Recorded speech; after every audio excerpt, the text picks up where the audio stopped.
Thank you for being here and participating in your meeting. We get the honor. We'll try to do you a good job here today. We're going to officially call ourselves to order.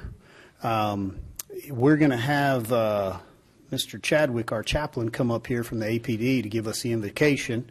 So if you would please rise and then stay risen for the pledges. Thank you, Mr. Mayor. If you guys will bow your heads. Father God, in the book of Daniel, you tell us, blessed be the name of God forever and ever. For his wisdom and might are his, and he changes the times and the seasons. He removes kings and he raises up kings. He gives wisdom to the wise and knowledge to those who have understanding. God, I ask that you give our civic leaders wisdom and understanding today. We are thankful that you have established them, and we ask that you protect them and their families. As elections begin, God, we recognize your sovereignty in the verses that we've read in the book of Daniel, and we're reminded of your word in 2 Chronicles, if my people who are called by my name will humble themselves and pray and seek my face and turn from their wicked ways, then I will hear from heaven and will forgive their sin, and I will heal their land. God, we seek this healing for our city and our nation. And Father, we understand that we may fall divided, but we stand united in humility by your grace and mercy. We ask, God, that you govern this meeting, that you protect these men, that you watch over them in the name of Jesus Christ. Amen. Amen. Amen. Thank you, Chap. Appreciate you. If you'll join me in the pledge. I pledge allegiance to the flag of the United States of America and to the republic for which it stands, one nation, under God, indivisible, with liberty and justice for all. And the Texas flag as well. Honor the Texas flag. I pledge allegiance to thee, Texas, one state, under God, one and indivisible. Thank you, ladies and gentlemen. Please be seated. I don't know what it is. All right, we're doing really good. We're all the way down to number 5 on our list. So we have some proclamations here. We're going to come down there to read these proclamations and then take a few photos. We have 3 of them, and we do these a lot, but it doesn't mean that it's not every time. And so we appreciate your respect and attention as we get to honor some of the people in Amarillo that make it happen. So if we can, we're going to come down there. We're going to get Miss Donna Knight heading this way for our Municipal Court Week. Let's start with that.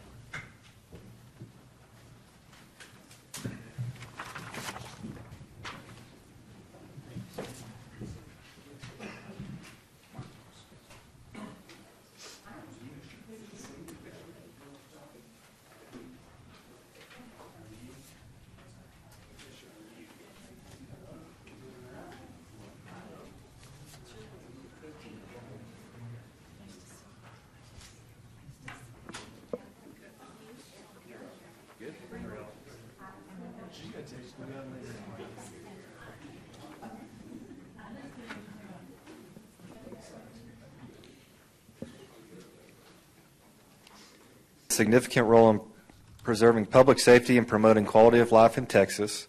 And whereas more people come in contact with municipal courts than all other Texas courts combined, and the public impression of the Texas judicial system is largely dependent upon the public's experience in municipal court. And whereas the city of Amarillo is committed to the notion that our legal system is based on the principle that an independent, fair, and competent judiciary will interpret and apply the laws that govern us, and the judges and court personnel should comply with the law and act in a manner that promotes public confidence in the integrity and impartiality of the judiciary. And whereas Amarillo municipal judges are not policymakers for the city of Amarillo, but are bound by the law and the canons of judicial conduct. And they are required to make decisions independent of the governing body of the city council, city officials, and employees. And whereas it is appropriate that we recognize the accomplishments of the Amarillo Municipal Court and salute its critical role in preserving public safety, deterring future criminal behavior, and protecting the quality of life in Amarillo. For we, mayor and city council members of the city of Amarillo, do hereby proclaim November 4th through November 8th of 2024 as Municipal Courts Week in Amarillo, Texas, in recognition of the fair and impartial justice offered to our citizens by the Amarillo Municipal Court. round of applause.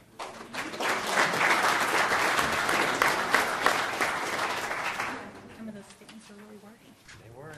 They're good. You want to say a few words? I sure, Mayor, Council, thank you for, and thank you for recognizing the staff.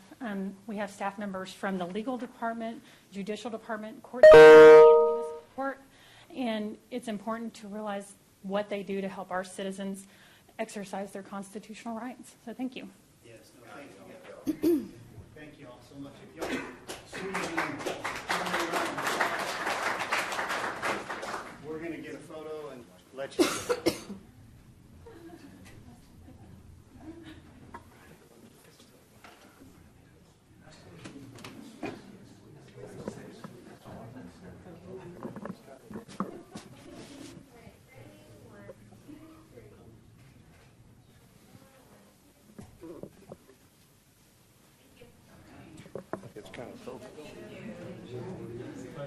We got you set up. I think you leave it out for a minute.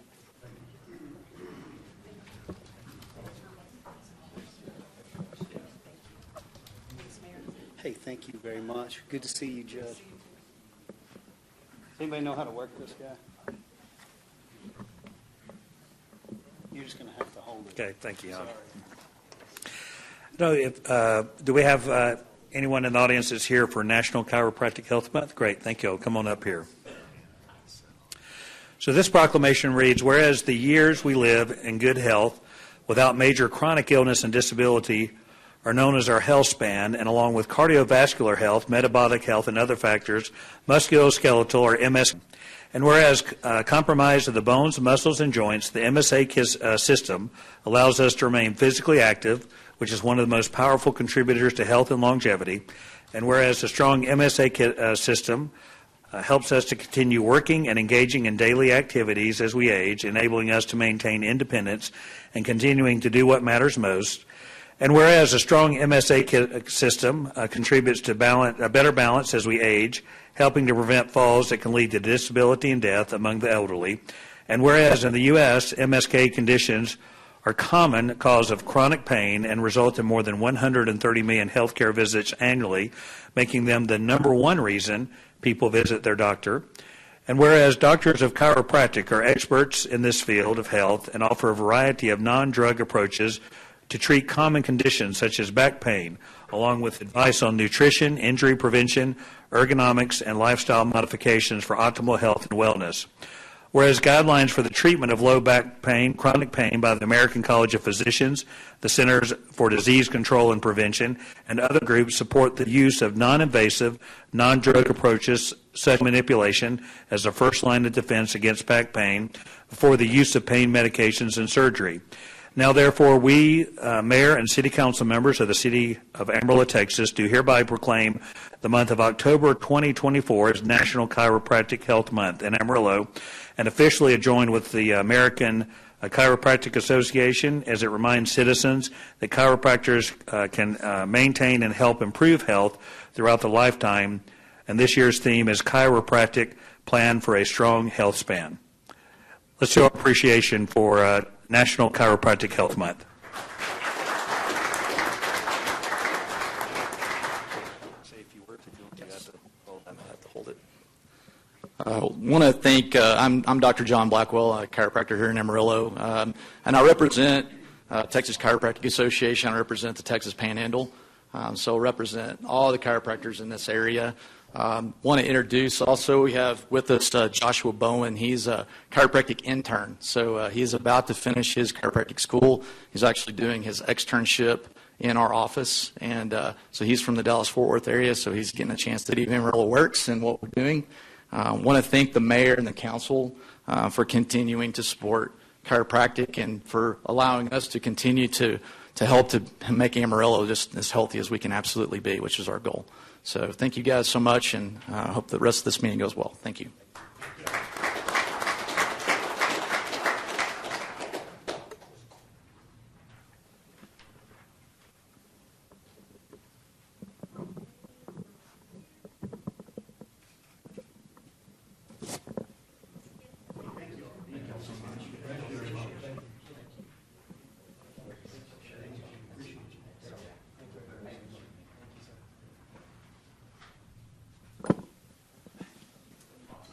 mind. Is that what that is? Are you good here? Okay, we've got one more. And this, the code we're looking at, Code Compliance Month. So a good one. Whereas code compliance officers play a vital role in ensuring the safety, well-being, and quality of life for all citizens by enforcing local codes and ordinances related to building, zoning, housing, environmental health, and life and safety. Whereas those officers face demanding and complex challenges as they work to improve living and working conditions for residents and businesses within the community.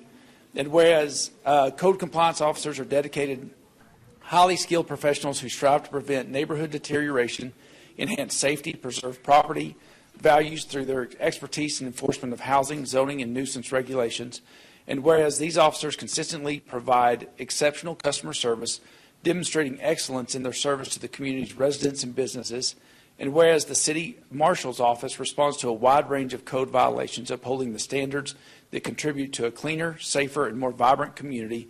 And whereas it is fitting to recognize and honor the dedicated work of the Amarillo's code enforcement officers and the municipal court for their significant contributions in maintaining public safety, deterring unlawful behavior, and safeguarding the quality of life in Amarillo. And now, therefore, we, Mayor and City Council members of the City of Amarillo, do hereby proclaim the month of October 2024 as Code Compliance Month. So in Amarillo, in Texas, and extend the heartfelt gratitude to the city's code compliance officers for their unwavering commitment to safeguarding our community and enhancing the quality of life for all residents. Appreciate you guys.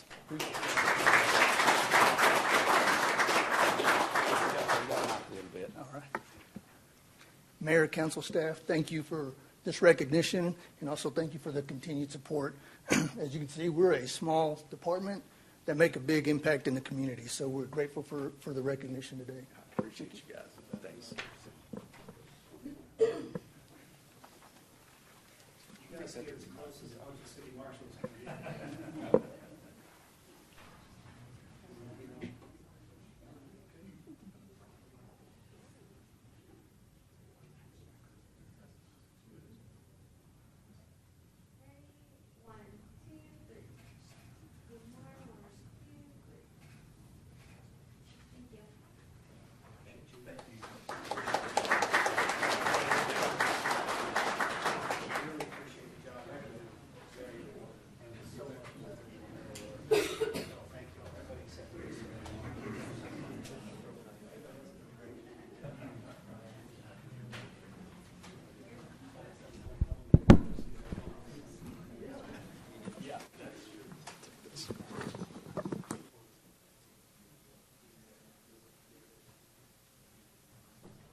Mic maintenance. Well, participating and, letting us deal with our mic maintenance. We have a couple gentlemen in the back that are building us a really nice new city hall where we're going to have state-of-the-art audio and video and won't have to work quite this hard over there. So we're looking forward to the move and appreciate everybody for all their participation in getting us over there. So at this time, we have number 6 announcements, and I would just ask, do you have any announcements? Do you, sir? I do have a clarification, and it fits under announcements. So in relation to the previous meeting, where we had a pretty good discussion and kind of a debate back and forth. So my wife could probably attest to this. There's a couple times when we would be discussing something, and I may use an extreme example to make my point. And so in the previous meeting, I was asking a very direct question to our EDC director. Can you change what council has directed you to do? So we directed for this membership, and you can take it to another membership, or you can change the amount. And so it was an extreme example that was meant to be taken in that form. The extremist example that I used was an organization that can be pretty offensive to some people. And really, as a community, I think we would agree with that. So just want to give a clarification that I in no way meant that that would be taken in the wrong way, to that community, and I in no way wanted it to be something that was derogatory.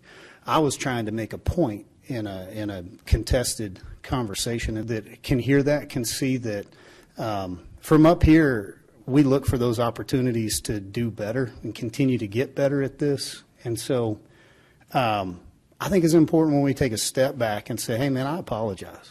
I didn't mean it taken that way. If you took it that way, it's not your fault that you took it the wrong way. It's my fault that I didn't clarify what I was trying to say. So I hope that helps. I appreciate you guys letting me do that, just in trying to work from a place of humility of, man, we're learning, we're getting better, and we want you to understand what we mean when we say it, and we want to say what we mean. And I meant the extreme example. I didn't mean any harm to those individuals, that it brings back a bunch of memories that aren't healthy. So that's my clarification and apology here today. Thank you for letting me do that under announcements. We will move forward with public comment with that. And so can I ask, does have a list here? If I can hand it over to Ms. City Secretary, she'll run us into this. Great. Thank you, Mayor. Thank you for participating in today's City Council meeting. Your input and your opinions are important to us, and we're glad you're here to share them today. At each posted meeting, we invite our fellow community members to address City Council regarding posted agenda items or topics related to city policy. Every speaker will have 3 minutes today to address the council. At the end of 2.5 minutes, a warning beep will sound to alert you that you have 30 seconds left to wrap up your thoughts. We have one public hearing today. If you're here to speak on that public hearing, we would ask that you either do it during the public hearing or during the public comment, but not both, in order to help us keep accurate minutes. And it's your choice at which point in time you would like to speak. When you come to the microphone today, we would ask that you give us your name and state whether or not you live in the Amarillo city limits. You may then begin your comments to council. Keep in mind, if you have, Act does restrict how council can interact with you on those items. They can recite a statement of fact or policy back to you. They can refer your item to a future agenda, or they can refer you to staff to step outside and speak with you about your topic. With that, we will start today with Bob G. Yalamanchili, and after Bob G. will be Fernando Lopez.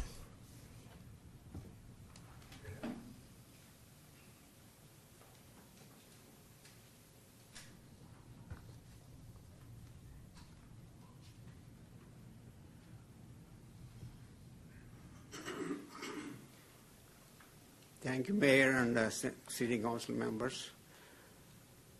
My name is Bob G. Yalamanchili.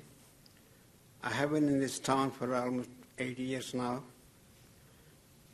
I have been to Japan and then saw how clean it is.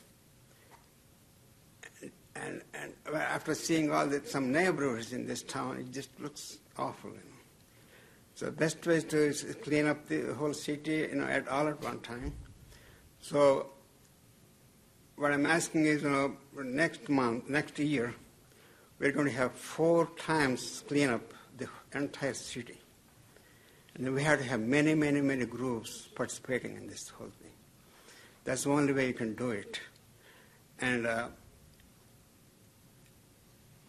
have been doing this for several years, and we went through COVID and my health issues and all that. But I'm recovering right now, and I'm happy to help the city. And last 6 weeks, we're continuously, every weekend, we're cleaning up. See, that's what we want to know. Some volunteers, they want to know when we're next to cleanup day. That's a good thing to know. See, that's not just me pushing, and also the students coming forward from the Rotary Interact Club. So with the combination of those two, I think we're making good progress. So my thing is, if everybody help me, with making sure, we have a certain number of groups participating all over the city.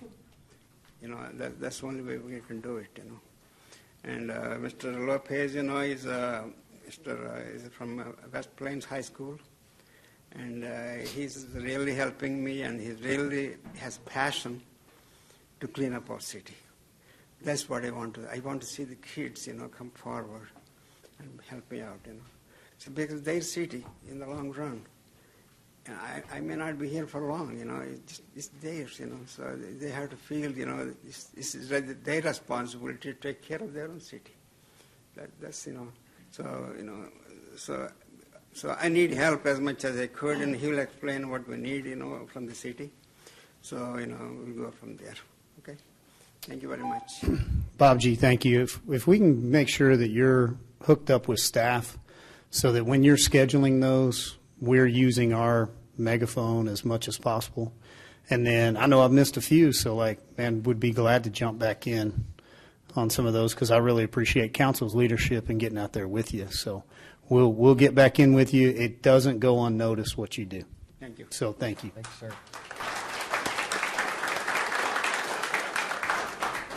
Next is Fernando Lopez. And after Fernando will be Lindsay London. Hi, I'm Fernando Lopez. I'm a senior at West Plains, and I'm an ambassador for Keep Amarillo Clean. The reason we're here today is just I'm very passionate about Keep Amarillo Clean. I want to look nice. I want to keep it clean. So the reason we're here today is just we did want to ask the city for some more resources. We're expecting an influx of volunteers in this upcoming spring season just because we've been spreading the word around seniors need hours and all that. And also just what I wanted to just establish what Babji was saying. Our end goal for Keep Amarillo Clean in a perfect world, I believe there's about 33 neighborhoods in Amarillo. Our intention would be just have each of these neighborhoods have a little group and just 4 times a year go out, clean your neighborhood and help keep Amarillo clean. So yes, we're here to ask for just public support and to help us help keep Amarillo clean. And to ask for more resources, we need more of the picker-uppers. Yeah. So we're needing more of these, more bags, more gloves, just things that would help us just facilitate. We want to make it easier for others to be able to keep Amarillo clean, and we're asking the city and the public support in order to do that. I don't have any other comments. Fernando, thank you. Mr. Hooper, does this fall under you? And then in the budget, hopefully, to get whatever we need, right? Sure, appreciate it. Yeah, I bet we can help. Thank you. Thank you.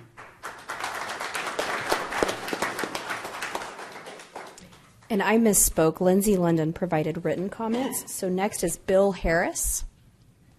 And after Mr. Harris will be Richard Brown. May I approach with a hand up? Yes, you may.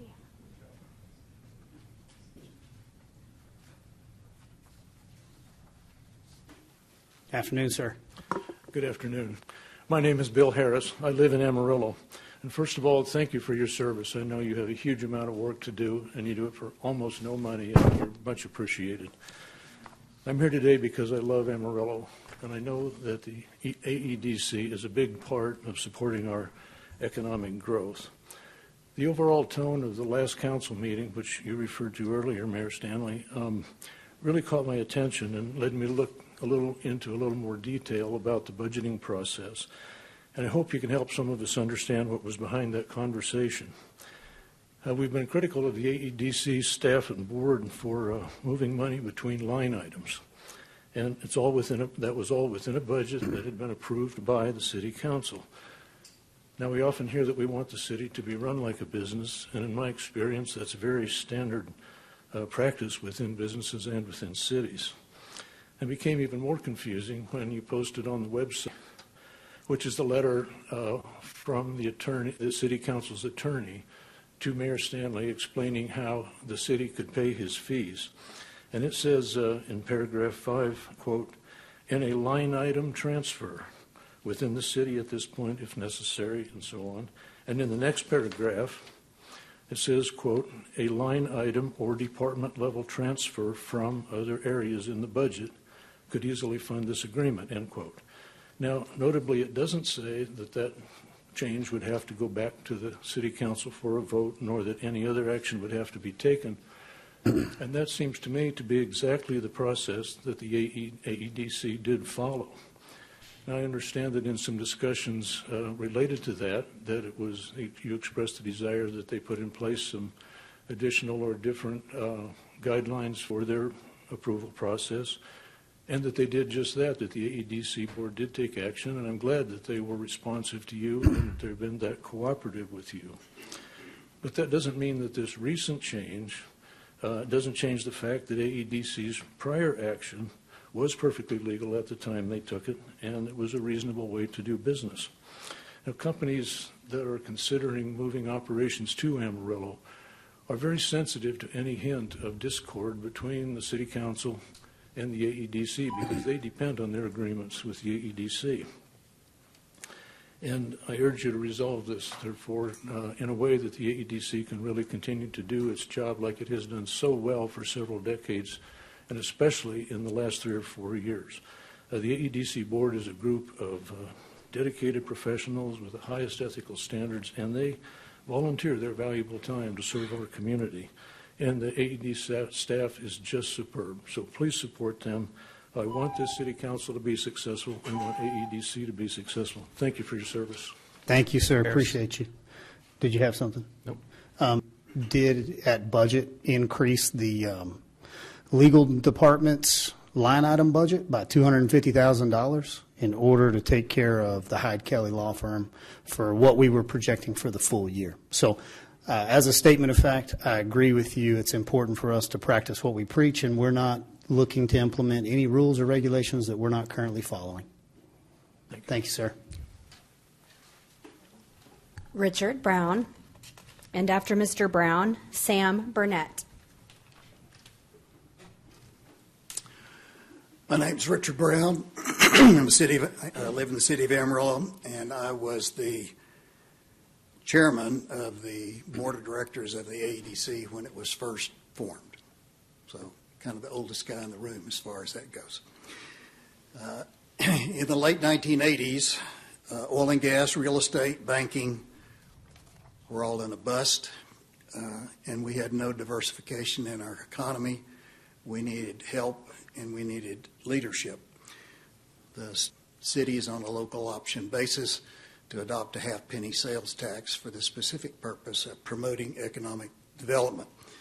The then city commission, now council, said, let's do this. And then Jack Sizemore and I were in charge of raising the money to help publicize what the issue was as it went to a vote of the citizens, where we were asking our citizens to vote to impose a tax on themselves. Surprisingly, it passed. I think I was probably more surprised than anybody, because that seemed very un-Amarillo-like to say, more taxes, please. So we were the second city in Texas to do this, and the first city had already dedicated all their money to one project, so there was no go-by, and we had to figure out what to do with this new thing called AEDC. The council had some hand in business, but there was not a single economics major or a business development person in the bunch. And we started by, we need to get educated, and we went through hours of instruction by calling on professionals. For example, Excel's predecessor, Southwestern Public Service, had someone on staff, and we sat through an entire afternoon listening to him talk about economic development and what does that mean. Out of all of that, we made one very important decision, and that was, we don't really know what we're doing here, and we need a professional staff to navigate this for us. We then conducted a national search looking for the first director. We found him. We went to the city where he worked. He had a business park that he had developed, and we hired him. I think we learned a lot from that first guy, but it took years to get the first business park here because a couple of members of the council didn't think that was a good idea. So I applaud your diligence in selecting good leadership to solve for a better Amarillo. However, if you've identified the problem as potholes, I don't think you should take a shovel and go fill the potholes yourself. And in the same way, I don't think you need to manage economic development yourself, nor should the ADC board. That's what the professional staff is for. And some deference to them, some deference to a very long history of success is what I think is justified in this case. I would never suggest you stop and do nothing, but you've got a lot of other things that need to be done. Appreciate you, Mr. Thanks, Brown. sir. Thank you. Sam Burnett. And after Sam will be Teresa Burnett. My name is Sam Burnett. I am a citizen of Amarillo, Texas, as well as the president of Amarillo Area Transgender Advocacy Group, and I am here to discuss portion 10E of your schedule today, where I am referring to section E, page 7 of 11, and page 8 of 11. The context in which you use the language to be brought up about the explicit acts in public, prohibiting sexually explicit acts in public facilities where minors are present. So if you will refer to SB 12, which was a state bill that was passed in November of 2023, and then it was brought to court in January of 2024, where it was appealed, and it was permanently banned that any law anywhere in Texas could ever use that language against drag queens. So if that is what you're attempting to do, I would highly suggest that you go and re-educate yourself on the laws, because it has been permanently banned in this state under the First Amendment Constitution. As far as page 8 of 11, section E, I am trying to figure out why a state or city would ever govern how we are legally represented by our biological sex in public. You don't just state in legal matters, you state in public. So are you telling people that they can choose what they're doing with me in public in my own life? Because that is inappropriate and uncalled for. Nor what you're asking, start harassing our children, start harassing members of our public. You are supposed to be a board of nonpartisanship that is here for all of our community. There is in no point where you should ever be discussing my sex or my gender that has anything to do with the way that this city runs. I will also refer you to the statistics that just came out on our group of people, which happened over a 4-year period from 2016 to 2020, where they studied 61,000 transgender non-binary individuals across all 50 states, referring to laws just like this one. And in those states where anti-trans laws, they saw suicide rates in our children go up to 72% in ages 13 to 17. I have heard this committee sit here time and time again and worry about our children. If you are worried about our children, then we need to stop this behavior. We need to realize that not only what we're doing in this part of your language, which I don't know why would even be in there, why are we discussing this on a level that's also discussing roadways? Why is this language in there? If you are here for all of our community and you are a nonpartisan city council, then I suggest that, for one, when you make decisions like this, there are not just our nonprofit, there are 4 or 5 other nonprofits in town. I would love to see y'all sit down with educators, with doctors, with mental health professionals before making decisions like this, and get educated on these subjects instead of making them a discussion of politicians who does not have a background on this. Thank you for your time. Sam, we appreciate you being here today. As a statement of fact, this is the appropriate place for this. That's a state legislative request, and these are the items that we're sending to the state to handle that we see locally. So thank you, sir. Mm-hmm. Next is Teresa Burnett.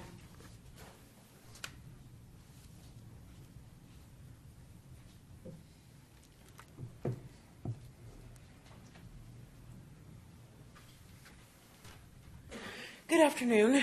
I am Teresa Burnett, and I am in the city of Amarillo. And I am going to be discussing 10E. As constituents of Amarillo, we the people believe that the city council has not represented itself as nonpartisan. I have asked many people on both sides, and they have all given the same opinion. The current city council has displayed qualities and have shown a partiality towards one party. We ask that you evaluate your behavior while on this council to keep it nonpartisan. The proposed City of Amarillo legislative priorities have elements that are unconstitutional. For example, under traditional gender policies, the City of Amarillo supports state policies that recognize biological sex at birth as the determining factor of gender in all legal, educational, and public settings. However, in the 14th Amendment of the Constitution, Section 1, it states, all persons born or naturalized in the United States and subject to the jurisdiction thereof are citizens of the United States and of the state wherein they reside. No state shall make or enforce any law which shall abridge the privileges or immunities of the United States, nor shall any state deprive any person of life, liberty, or the property without due process of the law, nor deny to any person within its jurisdiction the equal protection of the law. By trying to pass the policy, the City of Amarillo is putting anyone who does not conform to traditional gender roles in mortal danger. When you ask a transgender woman to use the bathroom that aligns with her birth, you are asking her to go into a room full of men who can potentially harm, rape, and or kill her, and it has happened more than you know. If you ask for of their birth, you are asking them to be in a locker room full of teenage girls who then again can potentially harm, rape, and or kill them. You are also opening up the opportunity for false allegations to be pressed upon them. Furthermore, a policy that directly targets anyone not conforming to the traditional gender roles can and has caused significant mental health issues. A new study from the Williams Institute of UCLA Law School finds that 81% of transgender adults in the U.S. have thought about suicide. 42% of transgender adults have attempted it, and 56% have engaged in non-suicidal self-injury over their lifetimes. Using this data from the U.S. Transgender Population Health Survey, research examined the prevalence of hazardous drinking, problematic drug use, serious psychological distress, suicidality, and non-suicidal self-injuries between transgender and cisgender adults. Results from this study, which is the first national probability sample of transgender people in the U.S. I'm going to go ahead and skip down to the bottom so that I can finish my thought. As a person who works closely with the queer community, I can assure you that every policy you make that gives permission for people to practice hate and disrespect of our neighbors directly affects the mental and physical health of queer people. If you have any compassion for people who are slightly different than you, then I urge you to rethink these policies. Thank you. Thank you, ma'am. Mayor, that concludes everyone that signed up. Thank you, Ms. City Secretary. Do I have anyone else here today that would like to offer public comment? Yes, so we'll start here with Mr. Adair. Thank you. My name is John Adair. I live in Amarillo. And yesterday, my girlfriend and two other ladies, staff members, and the topic of their meeting was pornography in our public libraries.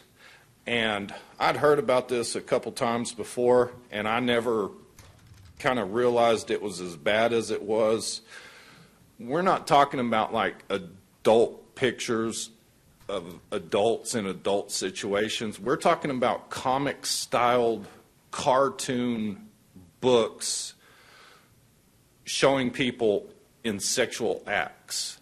And the two ladies that met with staff yesterday had a couple requests. Their main request was a separate room with a door on it and a sign that says must be 18 or older to enter.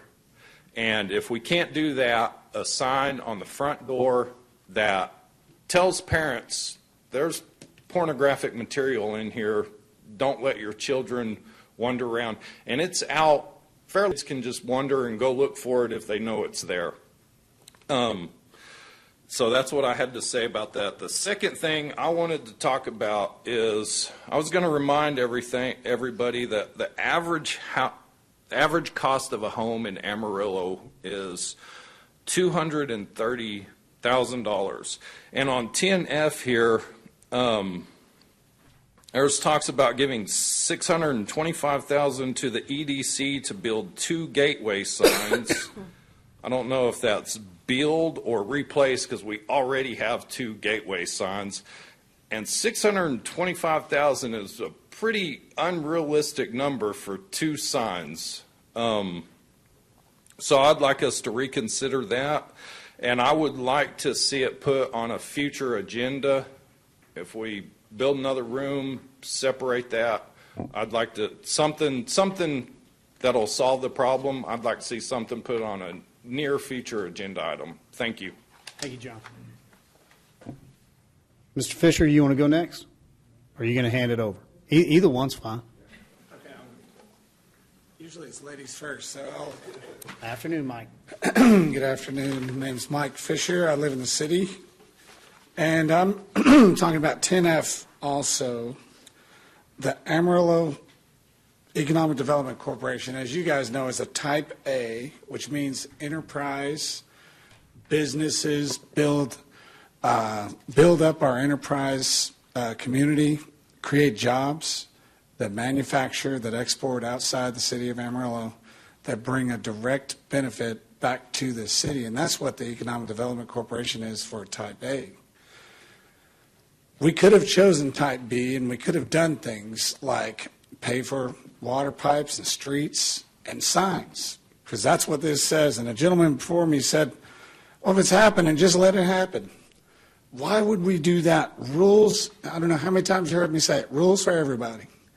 And we got to go by the rules, and especially when it comes to tax dollars. If you have a private business, you can let Joe Blow get away with something if he's contributing $5 million to your bottom line, but that's not your job to do when it involves our tax money. So we shouldn't allow them just to continue just because that's the way it's been, and this good old boy system of channeling this money back to the other guys, to the guys that already have everything, is got to stop. And I think enforcing the rules is the way to go. Type for businesses and not infrastructure. This type of expense, again, we're doing a line item. We're going to move. A sign is infrastructure. A sign is something we've got to maintain. It's not marketing. It's not something that marketing, we all know what marketing is. And they're going to line item this over to an infrastructure expense.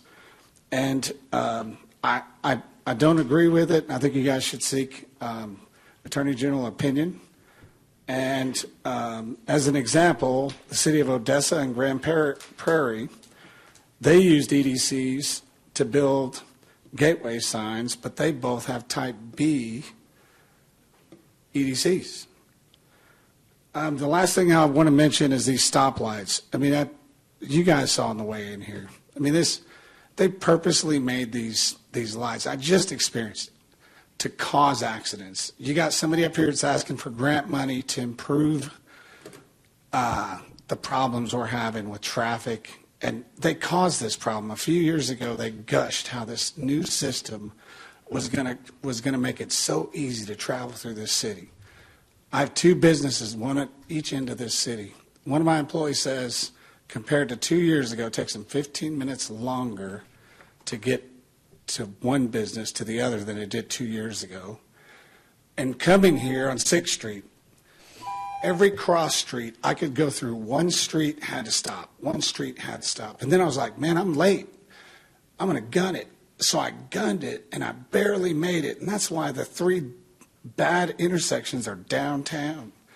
And this grant right thing, I'd be real careful of that, because I think they're creating situations to qualify for the grants. And I think that's exactly what happened here. Thank you, Mike. Thank you. Appreciate you. Yes, ma'am. Okay, Your Honor, my name is Sylvia Steffens, and I am a citizen of Amarillo.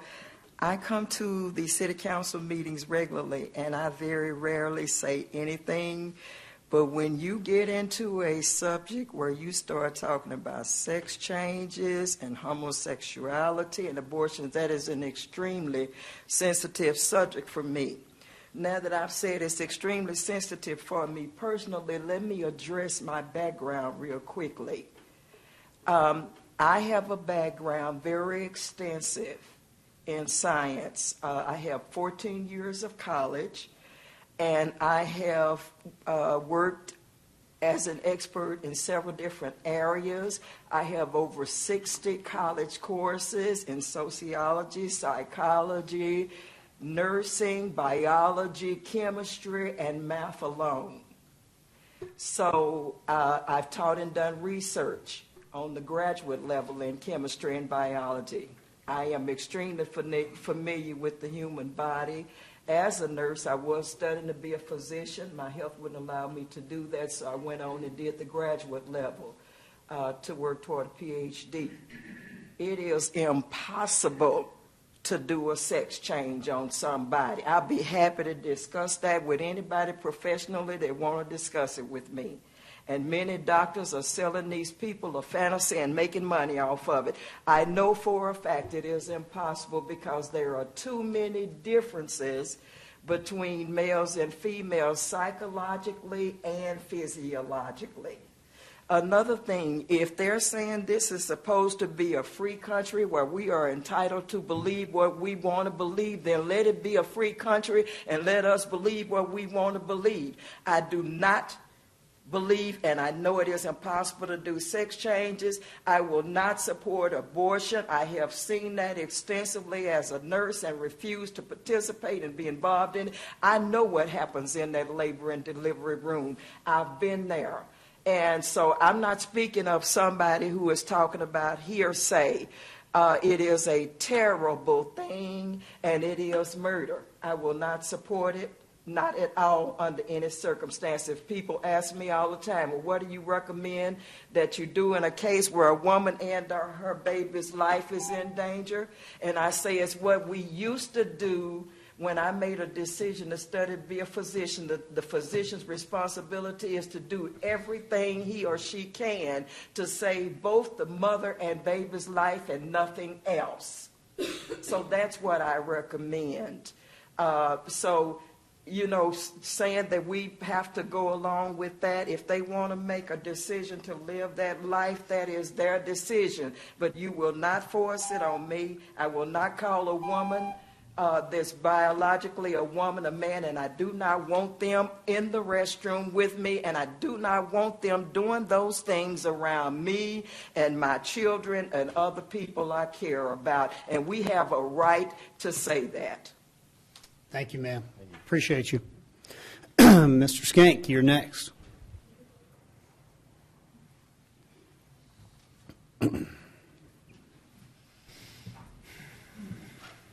James Skanks, living in the city. I'm in reference to the feedback you want on the Amarillo Economic Development Corporation Type A Articles of Incorporation. I want to take you through a little bit of a history lesson right quick. Some are a lot more familiar with it. Back in the end of around 2008, 9, 10, when we started up a Downtown Amarillo Inc. And we were going to set up, this is a history of, we were going to set up this parking garage, convention hotel, and build us a ballpark. It was all just in the talking stages at that time. But then they started deciding at first, you can correct me if you like, Les, but at first there was a drawing that was going to put the ballpark a little bit west of here over in that warehouse area. That fell on deaf ears. But as y'all were working it out to develop that, we started determining that for some reason the best place to build it would be right here in front of City Hall and sort of, in my opinion, shoehorn a nice stadium. We certainly have a nice stadium right in there. But there was a problem. They had a Coke property here. The Coke property was sitting there, and something needed to happen. Well, all of a sudden, rumor had it that Coke was fixing to move if we don't help them build something, if we don't redirect them, if we don't help them. They were going to move their distribution to Enid or something like that, move jobs. And so in a protection of those jobs, the ADC said, well, we'll just go ahead and purchase that property and build y'all a nice place out at the center where it's at now. Or not really, it wasn't a build them at that time. It was, let's use that old windmill thing that didn't work, but Coke didn't want that, so we wanted to build a new state-of-the-art and move their 300 or so jobs out there. the way the situation worked actually made it where they lost jobs because of the technology innovations that have gone on in that industry of distributing things. They could do it more efficiently once they got out there. Side note. So how do we get that? Well, we got that. Then all of a sudden, we had to figure out how to get it back to where the city could own it. But the AEDC just couldn't couldn't sell it to us. And that is I wish Mike was here, because that's a confusing area for me.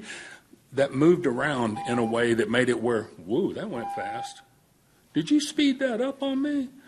Okay. Anyway, so anyway, I've always thought that the AEDC should be doing more Type B projects. Because if you do Type A and Type B, which some cities do, they do both, then you'll be able to get help with some of these infrastructure needs that we have. And so in the Articles of Incorporation, it should be leaned on a little bit that we do Type B projects. Thank you. Thank you, Mr. Skank. Appreciate you, sir. Do I have anyone else here who'd like to speak? Okay, that concludes public comment. I appreciate everyone for participating in that. We'll slow that clock down next time, Jimmy Joe. Moving on to our discussion items. Item 8A, do I have anything on the agenda needs to come off for review, council? Okay.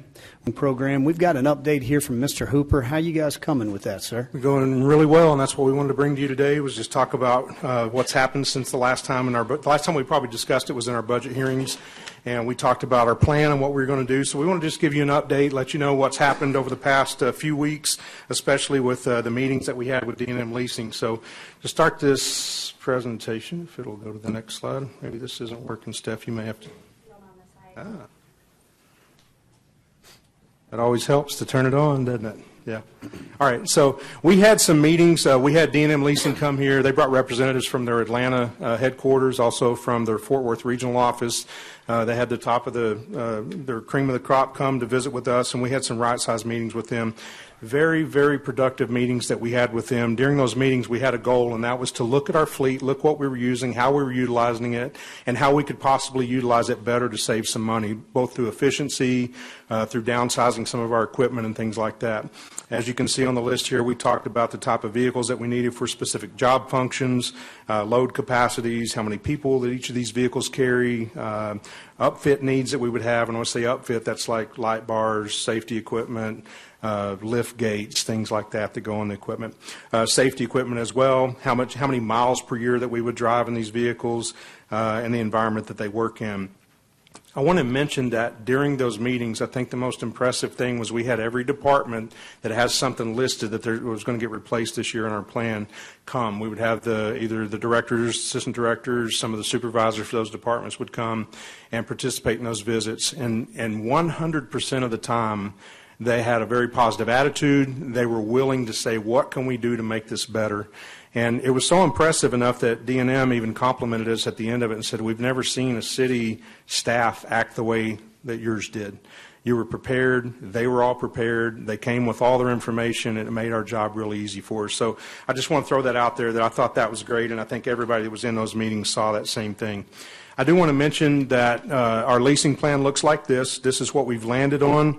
We're going to be able to replace about 168 units through the leasing program. That's 95 in the general fund, plus the 20 that we've already leased, or they're in production right now for the police department. That was the Durangos that we got a few months ago, went for a total of 115 out of the general fund. 53 units in the enterprise funds, and that includes utilities, drainage utility, also our grant-funded programs such as community development and public health.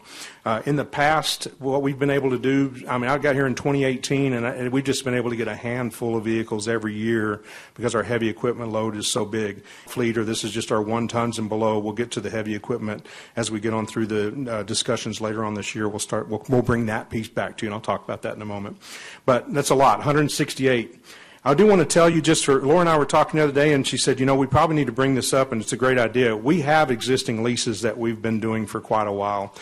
We have 7 total leases that we have underway right now. That's for 2 compactors, 3 scrapers, 1 dozer, and 1 grinder, a large grinder that's out there at the landfill, all of this out there. But we just wanted you to know that, so when the numbers come up later and we see just leasing numbers, these would be included in that, but has not been included in our discussions with D&M Leasing.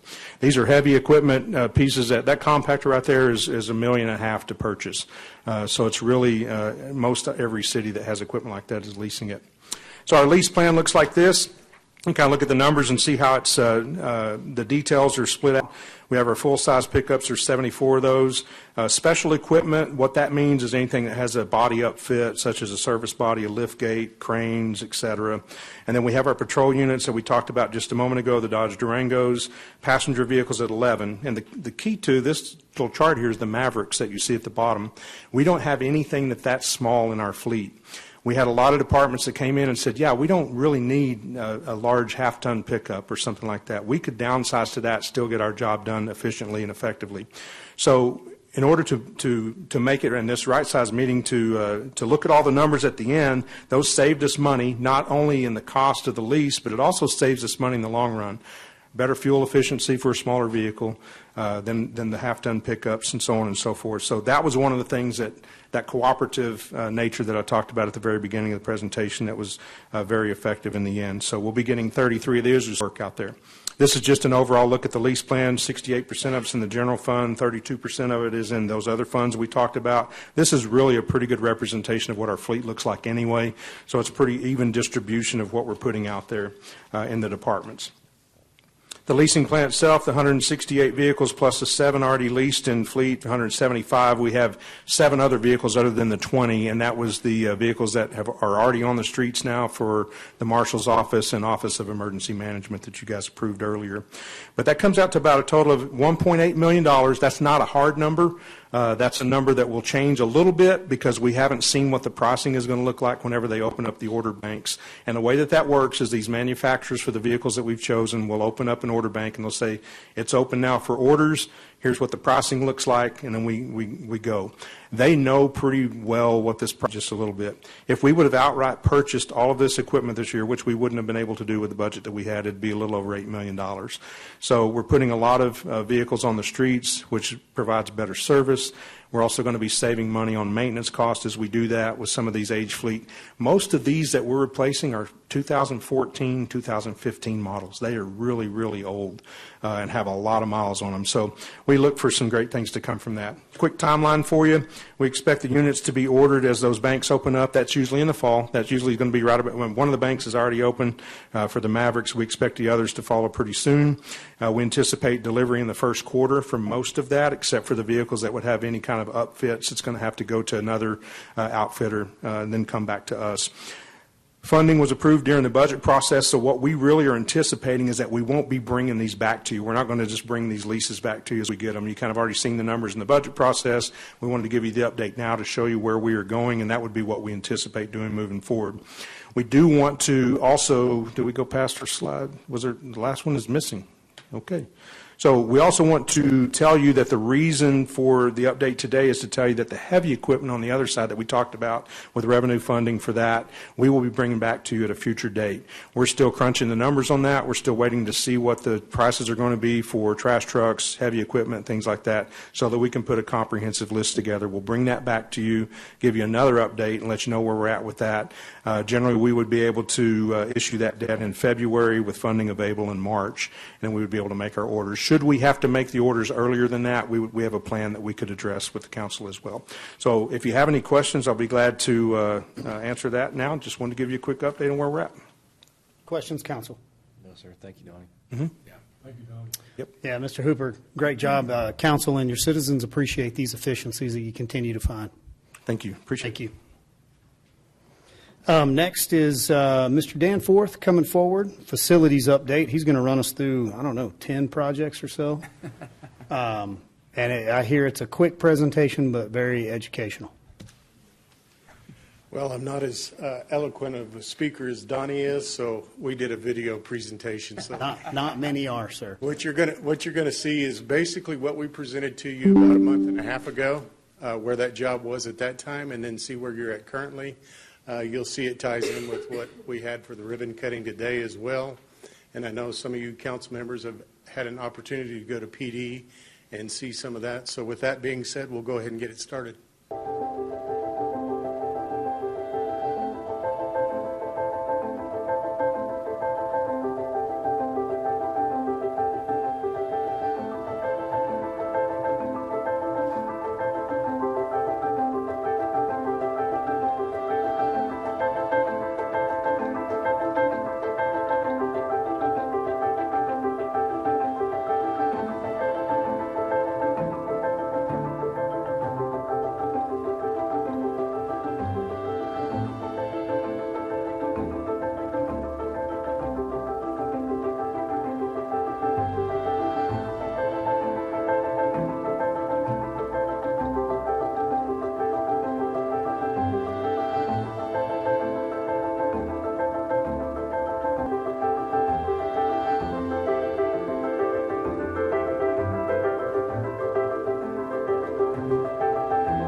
So many of the projects that you see represented there, I'll give you an example. That last one, which was the Civic Center, completely redoing the arena floor, new ice, rebuild of the ammonia plant. Currently today, if you was to go over there, the hockey arena is ready to go and ready to play hockey. That was probably one of our more stressful time crunch projects, but it moved along. You did see the Grant Street project, that storm drainage. It's really going to benefit the city as far as mitigating a lot of the flooding issues that we have on 10th and 3rd Street. All of these projects are moving along.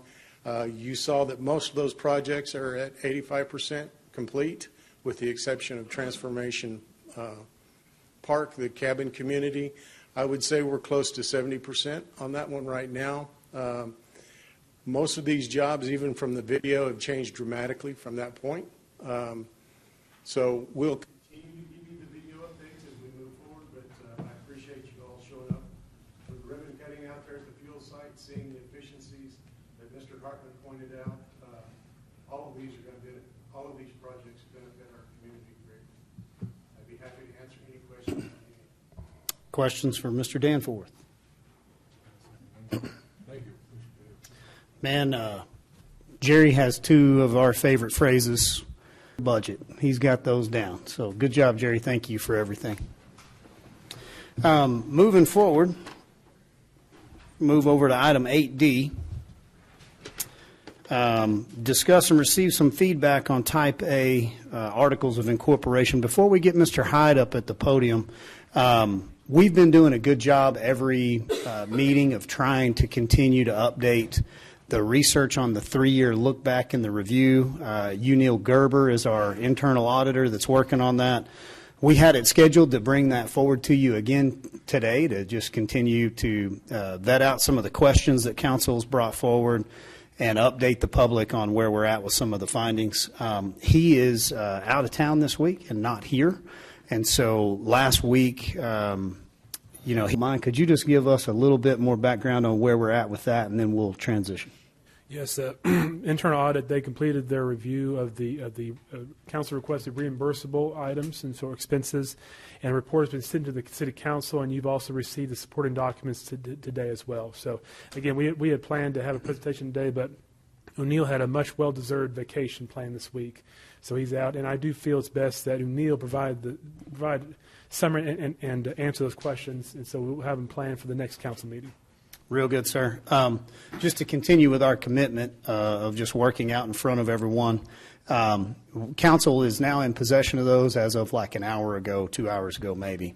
We'll review those, redact the private information needs to be redacted. That'll again come to the public so you guys can see everything we're seeing. And then we'll feel like we're close to getting all this taken care of and being able to move forward. So, Mr. George Hyde, I know you've got a presentation here. You've worked pretty diligently, if you come forward, in making recommendations. Once again, this is discussion only, and we want to hear what you have to say. We want to hear what council has to say and try to move this forward and see if we can come to a good, solid plan of action. Okay, first of all, I feel like I'm going to swallow this. I wanted to talk a little bit about some of the feedback I heard from past discussions. The information that I'm providing to you today is going to be mirroring or matching, so to speak, with potential changes that I've identified, as well as the state laws. The concern that has been continuing throughout the process is that there have been a number of claims that, well, we had no protocols, we had no policies. Well, and I don't mean any offense to this, but ignorance of the law is no defense.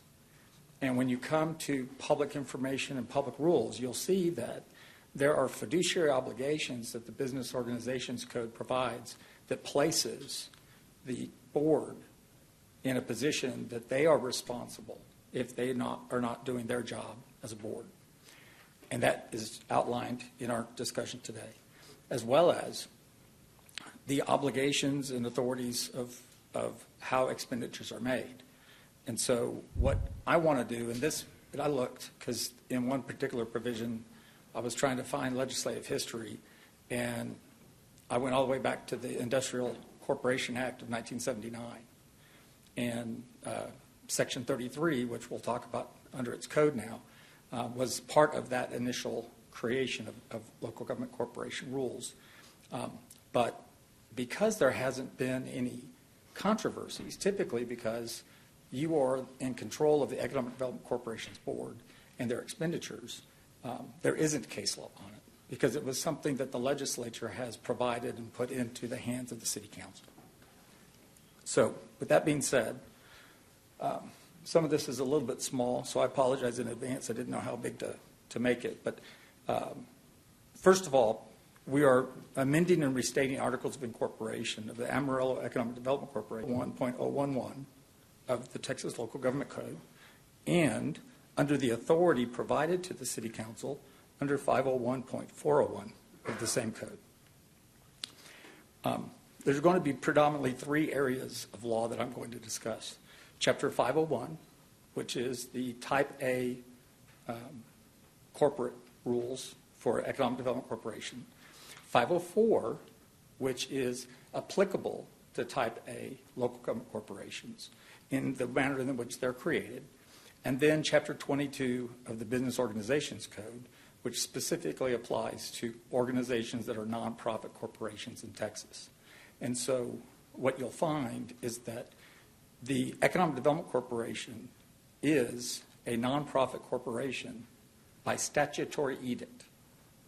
When the rules for a nonprofit corporation conflict with the rules of Chapter 501 or 504, the rules in 501 and 504 trump the rules in the Business Organizations Code. And that's because you've been created a special type of corporation which is funded by tax dollars and controlled by the City Council. So, can I get, there we go. So here, for instance, on the left-hand side of the item is language with regards to what's in the Act, and then on the other side, these are the two provisions. I'm sorry, let me do this again. It won't let me back up. Oh, I went too far.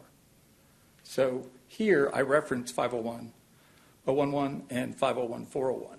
This is one of them where 501-011 and 501-401 are provided in their totality to the City Council and to the public. These are the provisions of law that authorize us to do what we're doing today. And I just wanted to point out, under 501.401 is, and I'm going to do this throughout the construct, is that you will see over and over again where the reference of the obligation of this organization to approve projects and expenditures is in more than one place in the code. So here, under 501.401, 2B, the authority of an authorizing unit under this section is limited only by the law of this state on the impairment of contracts entered into by the corporation.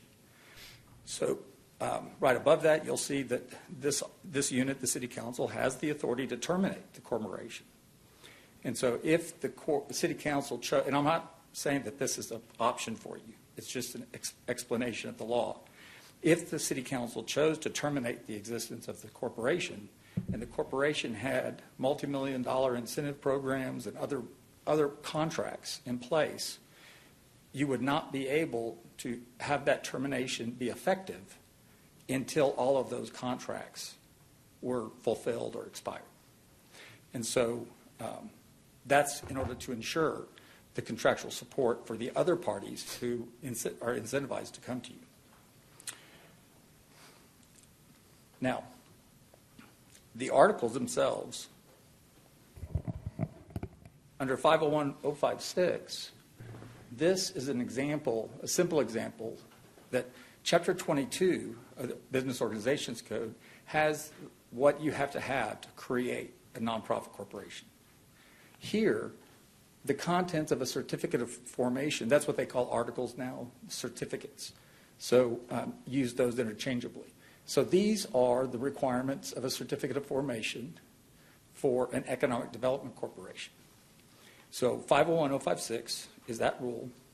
Name of the corporation, corporation is a nonprofit corporation, the duration of corporation, which may be perpetual, the specific purpose for which the corporation is organized and may issue bonds on behalf of the unit, that the corporation has no members and is a non-stock corporation, and 6, which I want to bring up, there's more, but any with law for the regulation of the corporation's internal affairs, including any provision required or permitted by this subtitle to be stated in the bylaws.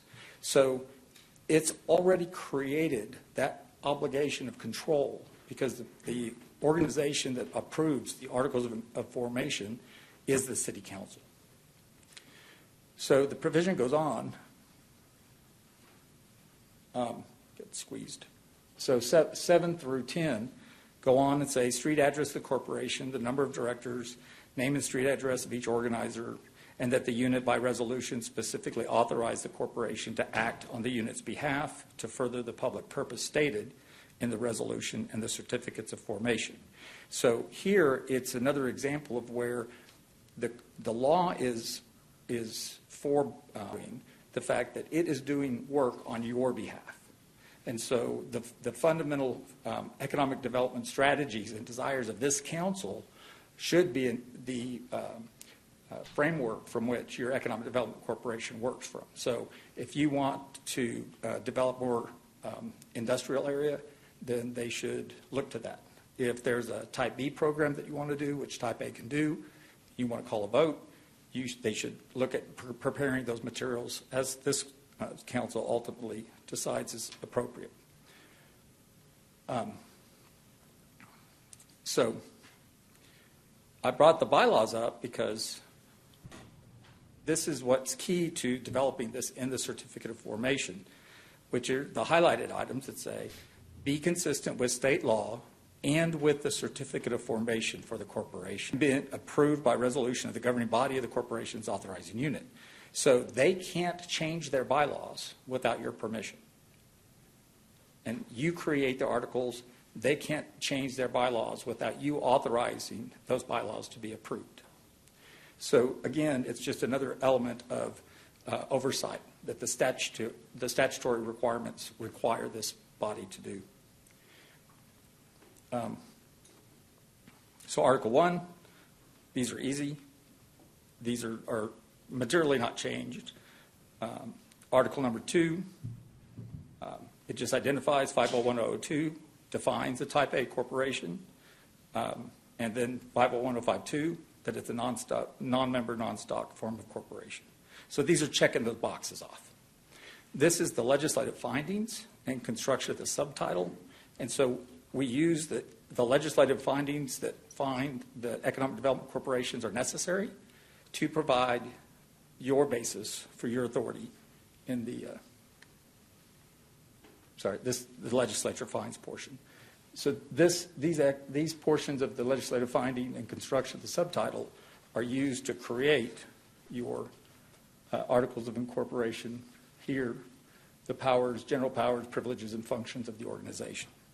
So as you can see, what we're doing is we're just taking the language out of the state law, and then we're putting it into an applied language in your articles of incorporation. And one of the reasons why this is so important is that you don't have people that are generally in the Chapter 22 of the Business Organizations Code or understand the Economic Development Corporation's rules under the Local Government Code on your board. So how are they supposed to know?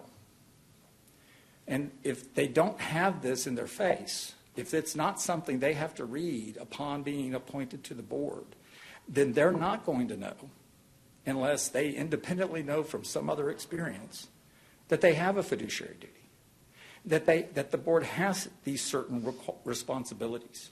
And so by putting this into the Articles of Incorporation and ensuring that anyone that goes onto your board gets a copy of the Articles of Incorporation and the bylaws, it then provides them with all the information necessary for them to be able to perform properly under the law and perform their obligations.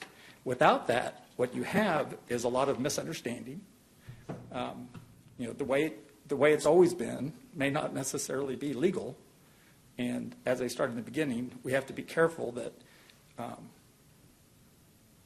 we don't let that go into a position where then there's more significant fault. So, Article 2. Article 3, the duration, it talks about the alteration and termination by authorizing unit, 501.401, 501.402, termination of corporation on completion of purpose. If the Board of Directors find that all of the work is done, then they can terminate or file a authorizing unit can terminate the corporation. And then finally, 405, effective issuance of certificate evidencing file of certification. That's the provision that also identifies the existence ends on the issuance of a certification evidencing the filing of the certificate of termination and its exceptions. So again, we take one part and we provide you with the state law that supports it. Now, Article 4, we go through the purpose, and we use the legislative findings in order to develop that purpose. And so it provides the references to each paragraph and the statutory reference beside it. This, again, is not significantly different than the construction and purpose done, as I've used it to adopt those purposes that the state law allows. And so if you technically broaden those obligations, it may not be found consistent with the Act, even though some of those points are allowed. I've actually heard, I think it was one of the first things I heard when I came in here was about Type A organizations and their ability to work on infrastructure. And based on your public statements today, there's still confusion. And so I'd like to clarify that as an example. So where you find the infrastructure improvement provision in the law is 501.103 of the local. And as I stated earlier, 501 applies to the Type A local government corporation. But that infrastructure infrastructure program has to be connected to the development of primary jobs, development of industrial type of manufacturing programs. And so, and you have a performance agreement that's set forth in order to have that completed. So, say, for example, the city has zoned a particular area for light industrial development. So that's where light industrial development is going to be. And say that it's greenfield. So who wants to buy property to create a building and have when there's not even infrastructure to it? They don't come. But if you build it, they do come. And so that's what 103 allows, is that you say you can demonstrate that this infrastructure project is going to be for benefit of an industrial use property, then you can drag the utilities under 501-103 to the project so that it is now project ready for somebody to buy, build, and connect to your utilities and be there.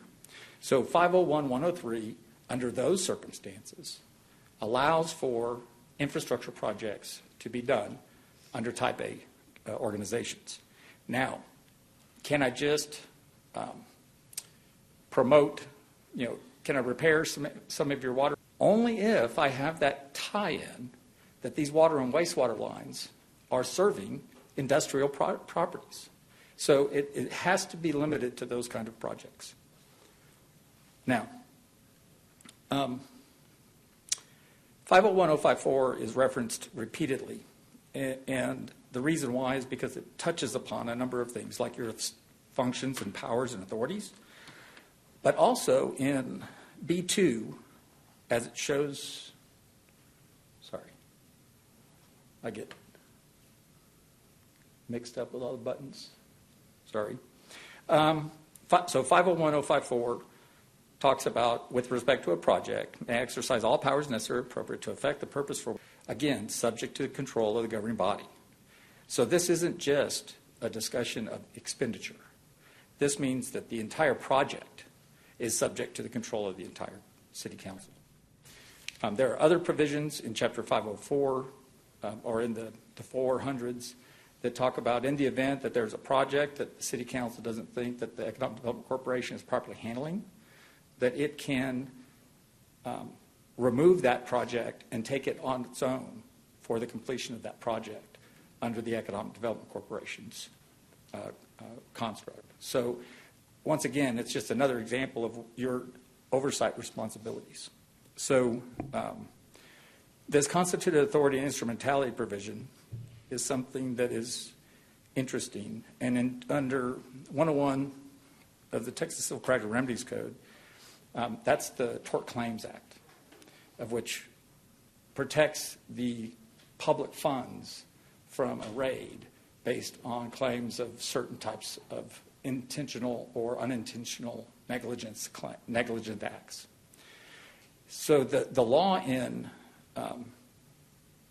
for purposes of economic development corporations, it has a specific carve-out that says that the Texas Tort Claims Act applies to them. And when you read the beginning of the definitions in the Texas Tort Claims Act, it refers to those that are protected by it as governmental entities. So when I represented the city of Rosenberg, there was a conflict with regards to that issue, and I litigated it all the way up to a decision of the Texas Supreme Court in 2019. And the court looked at the distinctions between this organization having been identified by the legislature as a nonprofit corporation and other organizations like a local government corporation or other types of what appeared to be quasi-governmental entities, and said, this one's different and this is why. And so I've had that experience going through this process. And so here you have the language that actually does talk about you have no exercise power of sovereignty, including the power to tax, or provide some more understanding about it's not an EDC tax.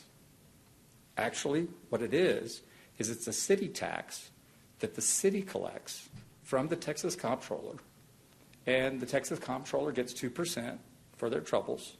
So you get 98% of it, and it all comes down here. And if your tax is 1 cent and the EDC's tax is a half cent, then it's an obligation of your finance department, in accordance with law, to move that half cent, 1/3 of what came down on taxes, to the Economic Development Corporation. And so that's why it's not a governing body. It's not a governmental entity. Now, there are other exceptions, the Tort Claims Act, the Texas Act, the Texas Public Information Act, where they're treated like a governmental entity. But that's because the definitions in those specific laws are not comparing apples to apples when you start comparing an economic development corporation with any other type of organization that is not governed by 501 or 504 and is not governed by Chapter 22 of the Business Organizations Code. Mr. Hyde, can I Yes, sir. draw a line here? I think what I'm hearing you say is very important, and I want to make sure that we are drawing a line which is forcing us to treat this differently. So the money comes to the city as the taxing entity, and the city voted with its constituents that, a half a cent in your example will go for economic development, and that is then entrusted to that corporation. And so the line you're drawing, and correct me if I'm wrong, is that the reason that governmental organization, that corporation does not operate the same as the taxing entity is because of the way the money flows to it. If it was collecting its own taxes, it would have a governmental body that then would be able to exercise all of its own authority. Because the money is collected and comes here, the oversight, responsibility, liability stays here. And that extension needs to operate according to the governmental body that has the oversight responsibility. Correct. And the whole basis, the fundamental policy behind that legislation is the taxation without representation provision of our constitutional foundings. And so if the funds came to the city and the city just sent the funds over to the Economic Development Corporation and had no other control over those funds, then those funds, those taxpayer dollars, would be paid without the ability to have an elected official respond to its citizens about how those monies were spent. And that's why when we get to it, 501.073A says all expenditures of the organization have to be approved by the city council. But we'll get to that. So under Article 5, which is probably the most interesting for today, and I recall, I respond, I want to remind everyone that 501.056 subsection 6 says that in your articles, you may put in provisions consistent with the law for the regulation of the corporation's internal affairs, including any provision required or permitted by this subtitle to be stated in the bylaws. So even if it's something that has to be in the bylaws, you can still include it in your articles of incorporation. And then later on, you'll find that anything in your articles of incorporation are required to be in your bylaws. Your bylaws cannot conflict with your articles. And so this is a mechanism of which you have the ability to exercise your parental, like in corporate parent and subsidiary, your parental organizational powers to control the organization. So any bylaw which is inconsistent with or in conflict with any provision of the Article of Incorporation are void ab initio, as if it never existed. The Board of Directors must present all programs and expenditures of the corporation to the City Council as the corporation's authorizing unit before any expenditure is made and before any corporation is obligated to expend corporate funds. Any obligation to spend corporate funds, which was not expressly approved by the City Council, is void ab initio. The Board of Directors must consider an act to approve or not approve all expenditures. And that's 501.073A as well as 22.103, which is specific, that states that the local government corporation as a nonprofit can only act through its governing body. So in order to approve or disapprove an expenditure, that expenditure has to be approved by the governing body which is the AEDC board, And then that expenditure needs to be, unfortunately, from your past experiences, state law does not provide a mechanism by which the conduct and actions of the board can be delegated to an employee. And the reason why is that the Business Organizations Code, Chapter 22, places a fiduciary responsibility on every board member to act in the best interest of the organization, subject to being civilly liable, for which they voted for when it was not legal.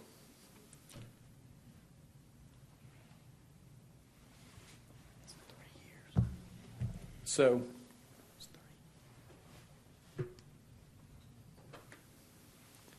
we went going into this trying to create mechanisms by which to apply these provisions to the Economic Development Corporation.